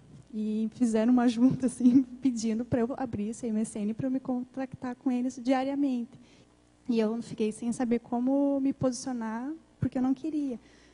Não quero, né? E eu fiquei me questionando assim a questão do Na contato dúvida, diário. Se você não quer, está na dúvida, deixa para lá. Que esses contatos diários, além do Holopensene, do Grupo Karma, tem da cidade também, não é? Uma das coisas sérias aqui nessa evitaciologia é o celular pessoal que estou falando.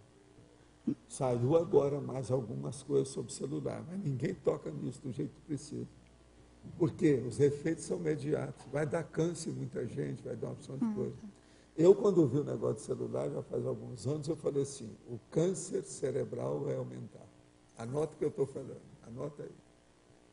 Eu fiz correlação assim do contato, mas assim do contato diário com outras pessoas de forma não saudável, né? Porque muitas vezes você não tem assunto produtivo para estar conversando com aquela pessoa. Para a gente ver esses negócios, como é que são bravos, é bom ver lá o Law and Order e também o Medical Detectives, que tem os processos de computador, os chats de relacionamento e outras coisas mais. Os casos que aparecem lá são de morte, e tudo autêntico.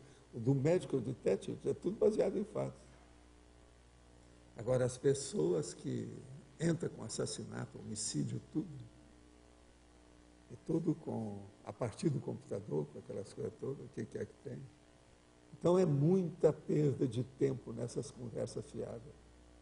Então, a pessoa hoje, a internet é o maior botequim da Terra. Não é? É um botequinzão. O negócio não é fácil. É que eu vejo assim que esses contatos pela internet diariamente, nesses chats, muitas vezes não tem produção, né, saudável e correlacionado ainda mais com o grupo Karma, fica complicado. E a maioria baseada em sexo. Tem alguma coisa de sexualidade na história. Igual que já teve gente morta por causa disso, não está no gibi, principalmente moças.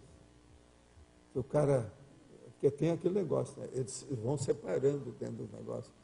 Quantos você... Eu tive tantos contatos, encontrei com tantas, namorei tantas, estuprei tantas. Tem estudo. As revistas agora de semana trouxeram a listagem disso. O cara teve encontro com 18, no meio de dezenas delas.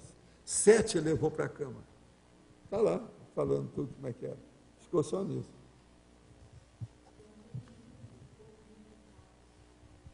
Né? Agora, é um monte de coisa nesse sentido. Isso aí é evitaciologia, é coisa que a gente tem que estudar para evitar. Agora, veja, eu tenho muita pena do povo, porque estão querendo acabar com o telefone de mesa, só vai ficar celular. Tem pessoa que não pode viver sem celular. Isso aí, como é que fica? Hoje já estão dando a dica de usar aquele negócio de fio, junto, longe da pessoa, porque o problema todo é a cabeça. É aqui que vai dar defeito. Tem um amigo nosso, já faz uns 2 anos, que ele usava celular demais. Ele parou de usar a hora que foi colocado as máquinas, e eles viram que os impulsos do processo celular estavam indo para o fígado dele, ele estava com hepatopatia, e aquilo é do celular. Essas máquinas modernas, troços que eu estava estudando, isso faz uns 2 anos. Eu não vi nada desse serviço indo para frente. Eles evitam, porque... Como é que vai fazer uma campanha anti-celular nessa hora? Não tem jeito, né? Todo mundo está usando. É a mesma coisa que falar, ninguém pode comer arroz com feijão. Todo mundo vai morrer de fome. Não dá. Professor, eu queria fazer um paralelo entre miudeza e o desperto. O desperto, ele é o desassediado permanente. Isso não significa que ele não seja assediado. Não, o ele é mais assediado. Mais ainda. A gente tem que entender isso. Só que ele não sofre assédio. Sim, pelo autodiscernimento dele, não é? Assediador. Presta atenção. Mas ele não é vítima do assediador. A mudança é de vítima para assistente. Vê se eu entendi. Pelo nível de autodiscernimento dele, né, que é a área que nós estamos tratando da miudeza, ele consegue discernir as sutilidades, não é isso? Isso. E então já fazer essa o que ela havia falado, evitar todo o ataque que possa surgir, não é isso? E outra coisa, a pessoa, com o passar do tempo, ela fica doutora no assunto. Ela recebe o doutorado. Da experiência, da vivência, você está entendendo? Já vivenciou aquilo, já sabe tudo. Então, antes de acontecer, a pessoa vem para jantá-la, ele já almoçou a pessoa. Você está entendendo? Uhum. Outra coisa, a abelha vem para comer, ele já comeu a colmeia. Então, essa que é a realidade. Por quê? Porque aí entra PENEPS, OFIEX, extrafisicologia, o processo que está sendo encaminhado, as coisas todas que tem. Tem uma série. E outra coisa, assistência extrafísica. Um assistente de uma Comunex mais elevada, ou que mexa com a central extrafísica, ele vale por 100 mega-assediadores. Agora, veja, ele não mostra esse poder perante eles, ele vai devagar. Agora, pensa bem, um serenão, ele pode chegar e acalmar o negócio todo se ele quisesse, mas eles não fazem isso, é estupro evolutivo. Mas ele vale por quantos? Você entendeu? O problema é o seguinte, chega-te aos bons, que pelo menos você vai ver que você não é tão boa assim. Sempre vai Professor, então a escola é justamente essa que o senhor estava colocando. Vem os ataques, a proporção que você vai fazendo alguma coisa que incomoda, agora, e vai sabendo... Rosa, se sair até chegar ao desperto, falar uma né? coisa para embolar seu meio de campo ou mandar para o escambau essa história. Quando a pessoa começa a dominar o processo de desassédio, tudo isso fica ocioso. Ela tem pena de todo mundo.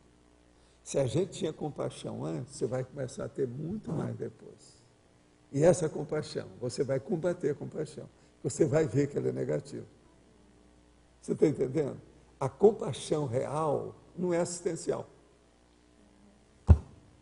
Ela demonstra uma fraqueza do assistente para com o assistido. Agora, isso é terrível. Então, você veja o alcance desse pensamento, a sutileza paradoxal dessa condição. Você entendeu isso? Entendi. Quando o assistido, ele não se coloca em supremacia em relação... o assistente não coloca em supremacia em relação ao assistido, não. Né? Agora, veja, a compaixão dele é muito maior do que aquilo. Com visão atrás do morro e visão curva. Entendeu? Uhum. Mas tudo isso é secundário, porque a compaixão não leva a nada. Ele já sabe disso, que aquilo é negativo. O nome não seria compaixão, para ele seria compreensão, né? Compreensão do processo. Pois é, não, mas para ele não é, mas o problema é compaixão. Para você falar com a pessoa, é compaixão. Compaixão. Porque, às vezes, esse assistido ele está numa auto-vitimização total. Se você chegar e falar assim, não, mas eu estou compadecido com a sua condição, que coisa, né? No Espiritismo tinha muita gente que falava isso. Aí coloca outra inferioridade, né? Já achatou a pessoa totalmente, em vez de ajudar. É entendeu? A questão do orgulho Por isso que eu precisa falo, muito ser trabalhada. Caridade é uma palavra negativa. Você está entendendo? Tem muitas dessas. Tolerância é uma palavra negativa e todos são dísticos de Allan Kardec lá no Espiritismo. São as bobagens de Allan Kardec. Caridade é isso, tolerância. Está tudo lá. É dístico, básico do Espiritismo. Como se a pessoa estivesse fazendo humildade. o máximo, né? Você quer coisa pior do que esse negócio de humildade? Humilde. Isso aí é de morte. Achei muito interessante, acho que foi umas três tertúlias atrás, quando o senhor colocou, não pense que eu tenho piedade de vocês, eu tenho compreensão. Isso aí foi o máximo para mim. Mas porque realmente... E olha, estou fazendo uma força danada, porque tem uns caras difíceis. Por exemplo, o amigo, o Loche, olha lá, o Adélio, são difíceis da gente compreender, mas a gente faz força. Faz força. Obrigada. Grandes gênios são incompreendidos na sua época. Então... Pois é, eu sei disso. Então está tudo certo. Então tá tudo certo. Os grandes perfumes são guardados nos pequenos frascos. E os venenos também. Por isso que a gente sabe de um lado e do outro. Não vamos deixar nada de fora, né? Preciso trazer tudo à baila para debater tudo em conjunto. Como posso avaliar que atualmente estou atuando certa frente ao processo de assedialidade durante a escrita do livro? A primeira coisa é a seguinte: as ideias estão fluindo bem com você ou estão atravancadas? aquilo que você acha que tem valor do seu texto, a coisa sai com fluência ou está esbarrando com obstáculo? Começa por aí. Recentemente conheci uma pessoa muito sedutora e magnética. Ela está fazendo, ou querendo fazer, CIP ou CPC. Trata-se de uma pessoa muito carente que foi abusada na infância. Seu padrasto a visitava toda noite a partir dos 9 anos. Não sei como ajudá-la, ressaltando a questão da voliciologia. Estou repassando a planilha do EV para ela, mas percebo que há um perigoso arco-estigma sexual a ponto de todas as mães saberem disso na escola e ela ter sido educada de modo separado. Olha, você depois fala comigo que eu vou te dar o nome de uma profissional para ela ir lá e fazer uma consulta. É a melhor coisa que você pode fazer. Depois que nós encontrarmos, você me fala, você está por aqui de vez em quando, eu vou te dar o nome da pessoa. Eu não posso falar no nome da pessoa aqui. É possível existir um assédio tão grande que se possa considerar que o mental-soma do assediador está chifópago ao mental-soma da vítima, o assediado? Olha, o negócio de chifópago é pequeno. Porque o chifópago, já, na verdade, é um que está junto, mas está separado. Nem sempre um está mandando o outro. Agora, na questão do assediador, não. É o cara que está com a canga em cima do outro. Então, veja, ele está dominando. É por isso que eu chamo. Como é que eu chamo? Possessor. O outro é o possessor, possuído. Tem nada a ver com o chifópago, é muito pior do que isso. Falava às vezes da simbiose, né? Acabava ele... Mas isso tudo é questão de semântica. A gente tem que entender que ele está possuindo o outro, está dominando o processo, está cerceando a manifestação dele. Principalmente, que é quase sempre onde eles vão, as emoções.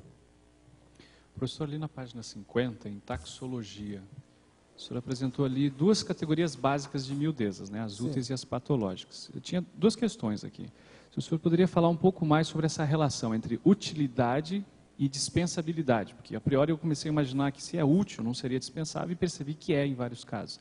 Como é que se dá isso? Uma coisa, às vezes, que é útil hoje... O problema todo é o seguinte, se torna dispensável com o tempo. Tem muita coisa que, para uma pessoa, é útil, para mim é dispensável. Tem muita coisa que para a pessoa é útil e eu acho aquilo um perigo. Por exemplo, uma pessoa que não é profissional da polícia nem do exército que tem arma em casa. Para mim isso é de vomitar. Só de ver uma coisa dessa me dá vontade de vomitar, pra você ter uma ideia.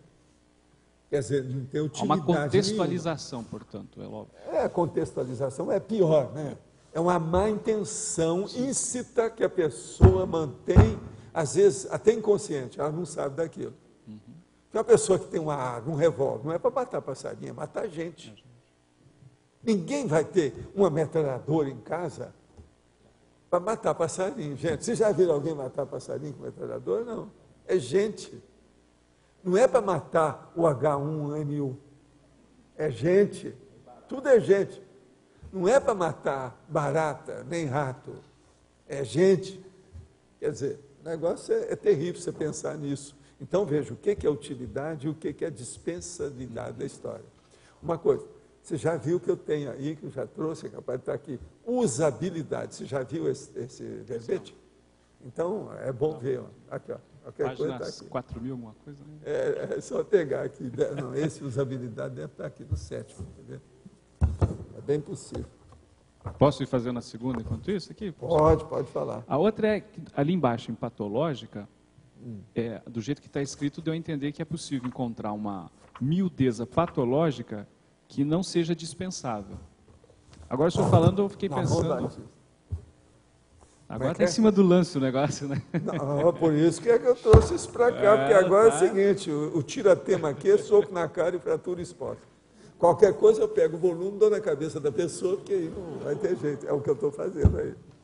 Usabilidade, isso aí vai ser bom, porque vai mostrar o processo. A usabilidade hoje é como se fosse uma ciência, né? Você sabe, né? Hoje é uma verdadeira ciência. E aí eu dou até os dados sobre isso. Então, eu fiquei, agora o senhor falando a questão, por exemplo, da arma, ou esse tipo de coisa, eu fiquei imaginando uma miudeza patológica, mas que pudesse ser indispensável. Aqui, por exemplo, na proteção da região do SEAC, a gente tem essas, nos muros, como é que chama aquilo? Concertilho. Sim. Concertina. Concertina. Isso seria um tipo de exemplo de algo? Ou aqui eu estou interpretando não, errado? Isso aí é útil porque nós não temos outro jeito. Mas, por exemplo... Mas é patológica? Aqui, o que é? Isso é patológico, cada patologia dos outros. Perfeito. Você tem que defender. Na hora que você se defende, acabou a patologia. Não, então, uma nação que se defende porque foi atacada e invadida, você sabe disso, direito internacional, ela é vítima. Não tem nada errado se ela se defender. Não, tranquilo. O que eu estou querendo entender é... Isso é legítima defesa. Aí está correto, mas a miudeza patológica. Não, olha só. Estou pensando em uma miudeza que é patológica.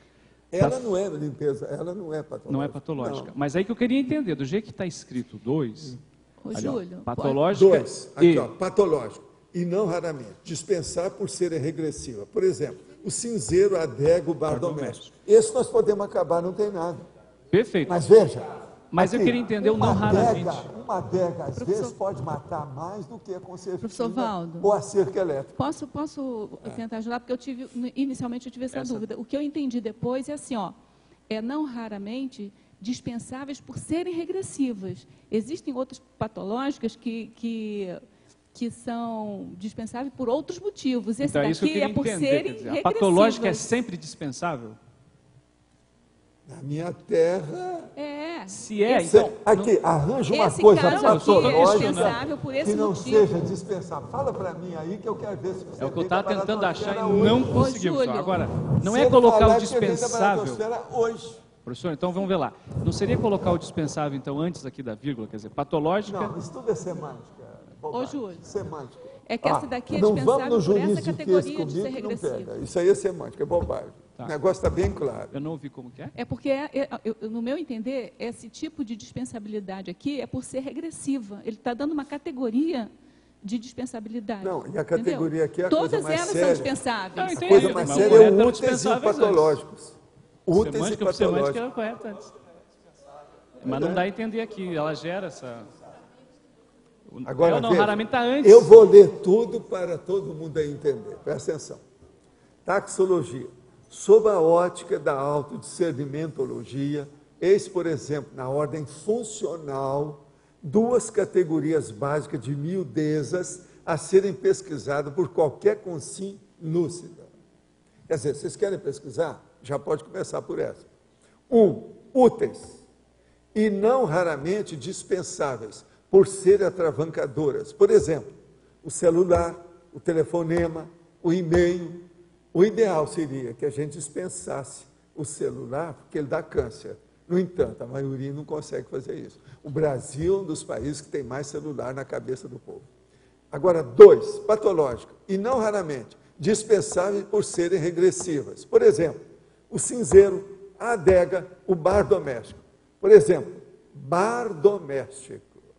Já é um problema, a pessoa tem bar na rua. Agora ela coloca o bar dentro de casa para chamar a atenção. Ela faz ali uma adega, coloca o uísque, milhões de coisas lá para dar para todo mundo. Mas quando você vai lá, eles vão te dar uma champanhe.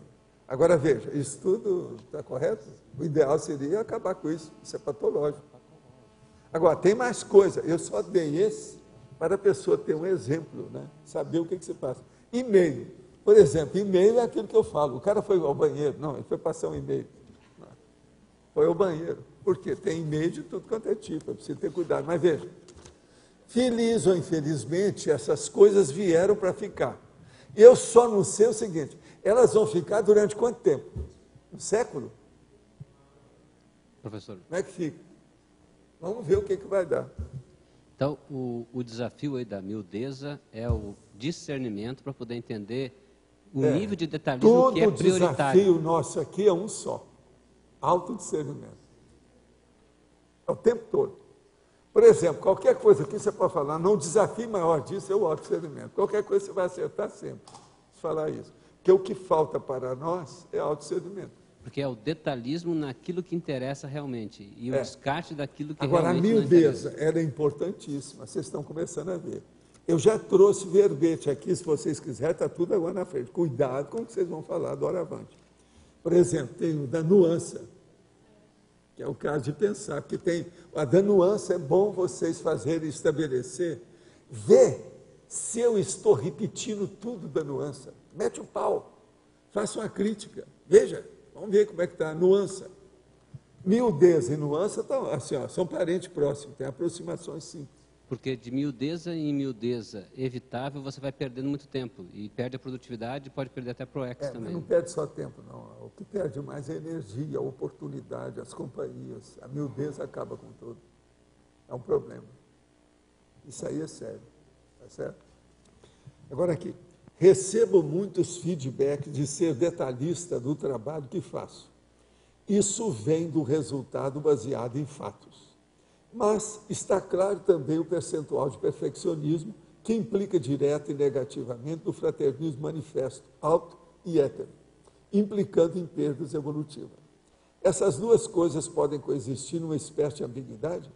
Qual é o fator-chave para fazer a transição? Por favor, e focar também a pensenologia, a ortopensenologia.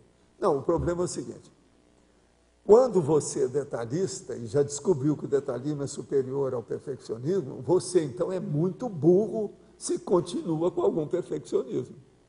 Eu não vou responder a nada disso aqui não, porque eu conheço, você não é tão burro assim. Então o problema é o seu capricho. Você é uma pessoa caprichosa, quer dizer, você tem caprichos burros de burral, de burril, de burroide. Tem que acabar com isso e ficar dentro do limite do seu detalhismo, sem entrar no perfeccionismo. Esse é que é o caminho. A ortopensenologia é isso. Agora, se você ainda está reclamando do seu perfeccionismo, tem alguma burrice nisso, não tem? Que é isso? De que forma poderemos identificar e estabelecer limites de envolvimento com o grupo nuclear sem deixar de prestar assistência? A primeira coisa é o seguinte, muita paciência. Se a pessoa tiver paciência, ela vai fazer reflexão. A hora que ela fizer reflexão, ela vai saber o que ela pode dar para os seus parentes, da família nuclear. Sempre tem jeito de ajudar. Agora, muita paciência. A hora que a gente fala na paciência é o seguinte, corte as exigências e aumente as concessões. Pronto, tudo melhor. É o mais difícil que eu estou entendendo. Você vai falar assim, mas essa sua receita é tremendamente difícil. Sim, mas é preferível isso do que continuar na interprisão grupo kármico. Agora aí vem, falando do Paraná, né? Tu queres ficar livre, né, da interprisão? Está na hora. Está na hora. Eu queria, por favor, que o senhor explicasse na página 48, em detalhismo, teoriologia, a teoria da medida consciencial. A teoria da medida consciencial. A medida consciencial é o seguinte, a gente não pode pedir que seja a medida da consciência serenão, mas a gente já pode pedir que seja a medida da consciência lúcida. É o que a gente pede para vocês. Então, por exemplo, na hora que a gente fala para a pessoa ter uma medida, ela tem que entrar nessa questão do detalhismo e esquecer o perfeccionismo. E seria uma medida justa da consciência lúcida. Então, o que a gente quer é que todo mundo haja dentro do limite da sua consciência, do seu discernimento pessoal. É aquilo que eu falei do discernimento. O seu discernimento vai até aqui. Então, você tem que vivenciar esse discernimento até ali. Esse aqui é o caminho mais certo. Tem lógica? Tem. Qual é a outra? É você? Continuando ali na resposta da Ludmila, o senhor falou assim, que nós percebemos o final de um ataque, né, de vários ataques, para poder mudar de patamar. Quais que seriam essas características? De perceber o quê? O ataque? Assim, ó, o senhor falou assim, ó, é que veio uma... A finalização é a hora que você começa a completude do seu serviço. Por exemplo, no caso do livro, a hora que você publicou o livro, não tem mais jeito, não volta atrás. A hora que eu já fiz várias publicações de parte da enciclopédia, não tem mais jeito eles acabarem com isso. A grafopensenidade já foi feita.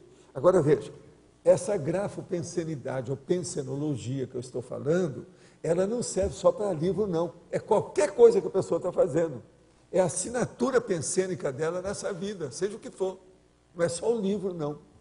Então, a grafopensenidade já foi validada, chancelada, entendeu?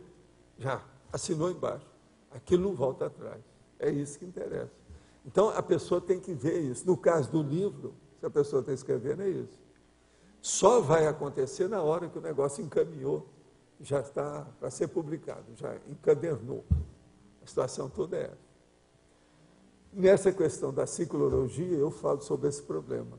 Então, por exemplo, primeiro tem a ideia da pessoa, depois tem a redação daquilo, depois tem a revisão daquilo, depois tem a completude daquela obra, depois vai ter o processo da editoração. Aí depois vem a editoração, aquilo faz uma revisão, depois vai ter uma publicação, depois da publicação vai ter a distribuição. Na hora que chega e o processo foi impresso e já está sendo distribuído, acabou tudo, esfriou a coisa, acabou, não tem mais nada. Na questão do livro, o processo é esse.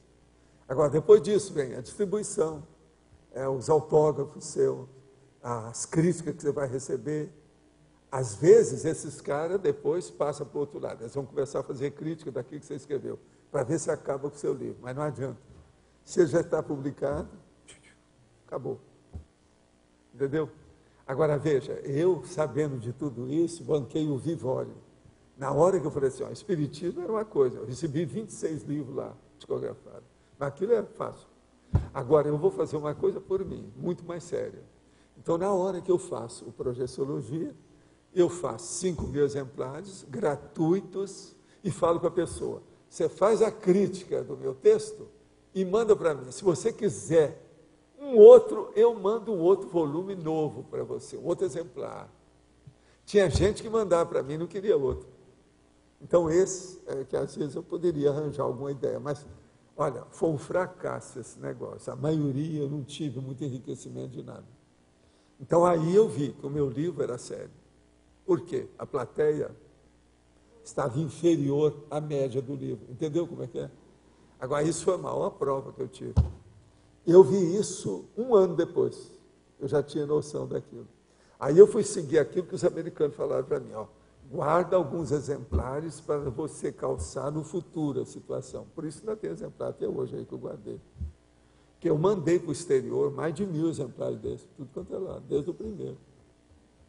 Há muita gente. Mais gente do que, porque era só português, né? Não tinha muito lugar para mandar. Agora, valeu, a experiência foi boa, para mostrar como é que era. Agora, com isso, eu fiz uma plateia. Eu arranjei uma freguesia, uma clientela. Você está entendendo o que eu quero dizer? Eu estabeleci um universo de contato. Só uma dúvida aqui, professor, com a questão da relação da laboratório conscienciológico da mental somatologia. Queria que o senhor detalhasse assim com a questão da relação da miudeza. Como é que é? Põe esse negócio mais assim, fala assim. A questão do laboratório conscienciológico da mental somatologia, a relação aqui com a questão da miudeza. Laboratório conscienciológico da mental somatologia. Aqui em laboratoriologia, em detalhismo.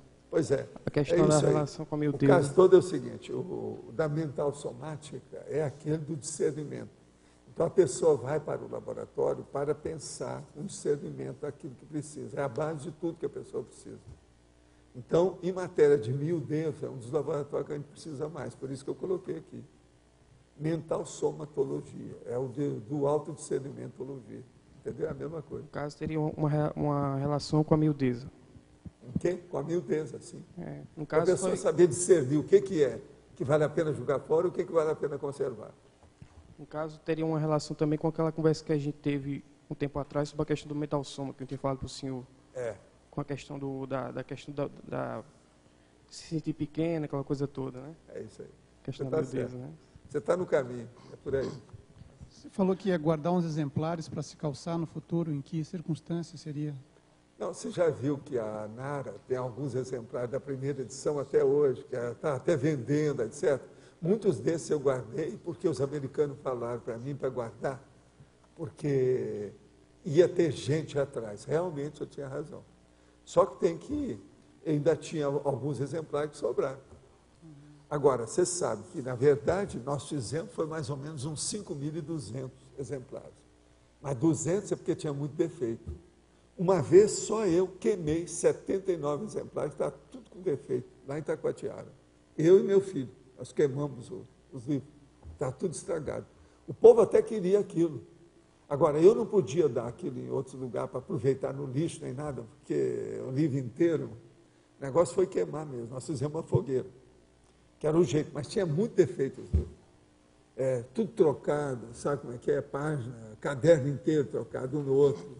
Agora, eu selecionei um por um, e foram feitos mais de 200, mas não tinha 200 errado, não. Na verdade, o total era mais, dava mais ou menos uns 5.100 que funcionaram. Mas oficialmente era só 5.000 que a gente distribuiu. Entende? Agora, muitos desses bons foi que sobraram até hoje, que a gente fazia observação deles. Você lembra quando eu distribuí esses livros em São Paulo no primeiro dia, né? Era uma loucura, o movimento do povo, tudo atrás do livro, tal, aquele monte.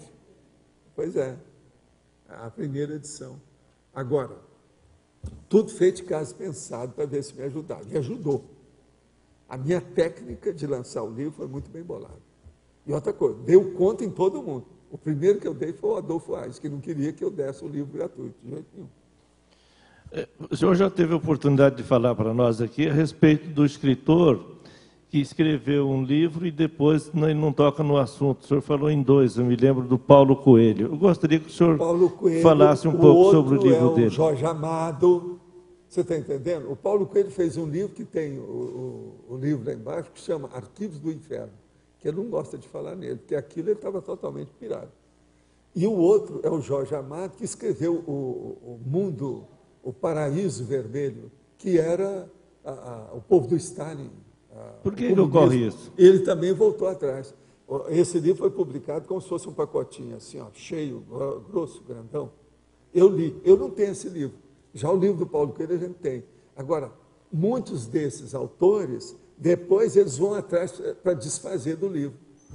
Eu, por exemplo, eu fico olhando para trás, eu nunca precisei desfazer livro nenhum meu.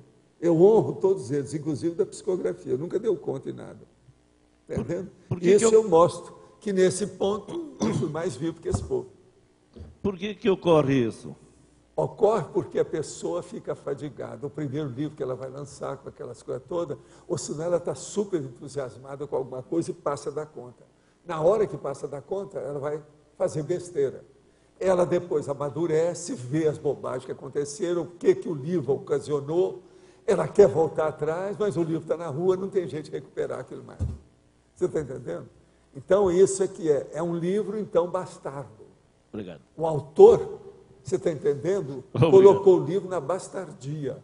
Ele acha que aquilo não devia desistir. Ele, então, recrimina. Tem vários nomes que eles dão para essa condição do autor que faz isso. Está entendendo? E assim tem muitos. Por isso que eu falo, vocês têm que examinar bem o primeiro livro, para não se arrepender depois. Uma das técnicas que eu tenho é a pessoa escrever um artigo e depois ela pensar, daqui 10 anos eu tenho alguma coisa que eu escrevi nesse artigo que eu vou me arrepender? Ela tem que pensar agora. Com isso, então, ela evita, né, o Paraíso Vermelho e os Arquivos do Inferno. É o jeito, é uma saída. Você já viu o Paraíso Vermelho? Eu já procurei esse livro em todos lados. Eu até vou pedir agora, porque o César tem descoberto uma opção de coisa, né, na internet, nos leilões. Pode ser que tenha o Paraíso lá, do Jorge Amado, que é um livro horrível de exaltação do comunismo da Rússia, colocando a Rússia como sendo o paraíso na Terra. É lógico, né? Depois do Stalin matar tanta gente, aquele negócio todo, ele não sabe onde pôr a cara por causa desse livro, não é? Agora, os Arquivos do Inferno, se vocês quiserem ver, tem lá na Holoteca. É terrível, do Paulo Coelho. Terrível. Só o nome, gente, Arquivos do Inferno. Você quer coisa pior do que isso? Será que tem? Os nossos comerciais, por favor. Obrigado. As pontuações da tertúlia de hoje: 60 assinaturas no livro de presença, 19 perguntas presenciais, 15 perguntas respondidas online, 13 votos online. Teremos os seguintes recados: Júlio César Garcia, entrevista online Apex, Tânia Guimarães, laboratórios. Aqui, ó. Neida, seminário de pesquisa. Bom, aí temos um aviso aqui do tertuliário sobre a entrevista do professor Val. Os verbetes para a eleição de hoje. Temos 20 verbetes novos. O que ela quer? Então... Ansiedade omissiva. Anticonscienciologista. Assunto mateológico. Autoconvicção. Autoherança parapsíquica. Autoproexis parapsíquica. Balanço pré-evoluciólogo. Bem. Benemerência. Benignidade. Besteirol. Bestialidade. Candidatura evolutiva. Consciência títere. Despertamento parapsíquico precoce. Desperteis. Eustresse. Exemplo silencioso. Homeostase geral. Impessoalização. Gostaríamos de avisar que a entrevista realizada recentemente pelo professor Valdo Vieira com a equipe da TV Complex já está disponível no site do YouTube, www.youtube.com/TV Complexes, tudo junto, ok? Bom, eu gostaria de fazer um convite. A Apex realiza todos os sábados à tarde uma conferência online. O último sábado do mês sempre é uma entrevista sobre algum tema específico. O último mês foi o professor Mário Oliveira sobre amparadores e proex. Essas entrevistas ficam disponíveis para serem assistidas. E neste sábado agora, o professor Hernande Leite vai ser entrevistado sobre as suas pesquisas sobre a questão financeira. Ele trabalha sobre o tema inteligência financeira, inclusive tema de um curso que ele vai ministrar em Porto Alegre, possivelmente também em São Paulo. Ele faz uma abordagem a partir da psicoeconomia e também da conscienciologia e vai trabalhar conceitos como a autonomia financeira, o empreendedorismo. Então é uma oportunidade de assistir gratuitamente de casa, via internet. Basta acessar no sábado, então agora, dia 26, às 15h30, o site da Apex, www.apexinternacional, tudo junto, .org. Acessando nesse horário, vocês participam de um chat, acompanham com imagem, vídeo e áudio a apresentação e a entrevista do professor Hernande. Então fica o convite a todos. Boa tarde a todos. Nós gostaríamos de convidar as pessoas interessadas em parapercepciologia a participar do primeiro seminário interno de pesquisas em parapercepciologia, que está acontecendo aos sábados, às 15 horas, das 15 às 17 horas, aqui no CAEC, no Salão de Eventos, na Sala de Reaprendência. Então, esse trabalho, gente, é um trabalho pioneiro da professora Cristina Aracaki, que coordena a dinâmica de terça-feira à tarde. Ela oportunizou aos alunos que participam dessa dinâmica a realizar um trabalho de pesquisa, onde a pessoa apresentou um trabalho da sua criatividade, né, por 8 semanas. Então, através desse trabalho foram feitas pesquisas, auto- e heteropesquisas. E esse trabalho, o objetivo é que mais adiante se torne num trabalho que possa ser apresentado na jornada de parapercepciologia, que vai ocorrer o ano que vem, em julho de 2010. Tá? Nesse final de semana agora, dia 26, no próximo sábado, serão 2 professoras apresentadoras. Os temas serão técnica interassistencial através da análise da aura, professora Neida Cardoso, e também a técnica da desenvolvimento da sinalética energética, professor Ivone Kubarenko. Então, eles são todos convidados, dia 26, próximo sábado, das 15 às 17 horas, na Sala da Reaprendência, Salão de Eventos. Obrigada. Olá. Então, os 6 laboratórios que fizeram a década completaram ontem, à 1h da tarde. Nós vamos sortear, Neida, você pode sortear? Então, a pessoa que for sorteada, conforme o número, né, que estava no caderno hoje, pode procurar depois a recepção, não é isso, Dair? Pode procurar a recepção e fazer o laboratório gratuitamente. Então, o primeiro laboratório, evoluciologia. Número 34. Tem que escrever evolução. Cosmoética. Número 19. Aí a gente vai falando. Fazer a surpresa. Sem surpresa. O terceiro, mental somática. 37. Está muito junto, hein? Separa isso aí. Separa isso. No começo. O primeiro. Sacode. Está muito perto. Fala de novo, Tânia, o primeiro laboratório de que é? Primeiro laboratório, evoluciologia. É Aníbal Bentes. Aníbal Bentes. Eu acho que já saiu, Aníbal. Aníbal? Aníbal, você ganhou um laboratório. Ele está fazendo laboratório, olha lá.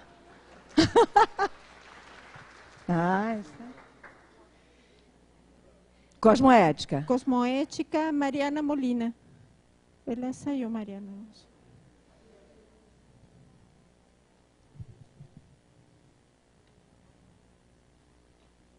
Mental somática. Amin Lascani. Amin? Muito bem. Parabéns. Mental somática. Tem a ver o sábio, né? O próximo? Despertologia, número 11. Roberto Almeida. Roberto Almeida. Saiu, Roberto. A gente fala com ele. Próximo, paragenética. Oba. Que é isso? Luiz Espósito. Luiz, você. Paragenética. E o último, dupla evolutiva.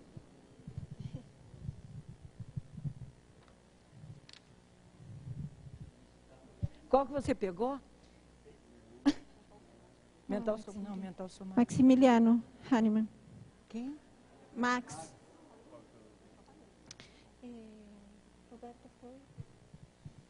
Bem, terminamos. Obrigado pela atenção.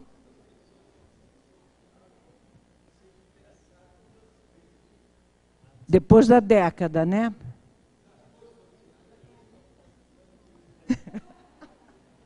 Muito obrigada pela atenção. O verbete vencedor para amanhã é exemplo silencioso com 7 votos. Obrigada e boa tarde a todos. Exemplo silencioso.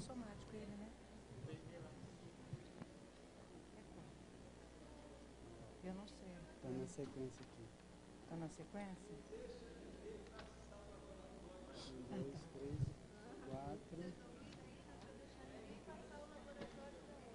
Despertologia. Tá bom. Legal?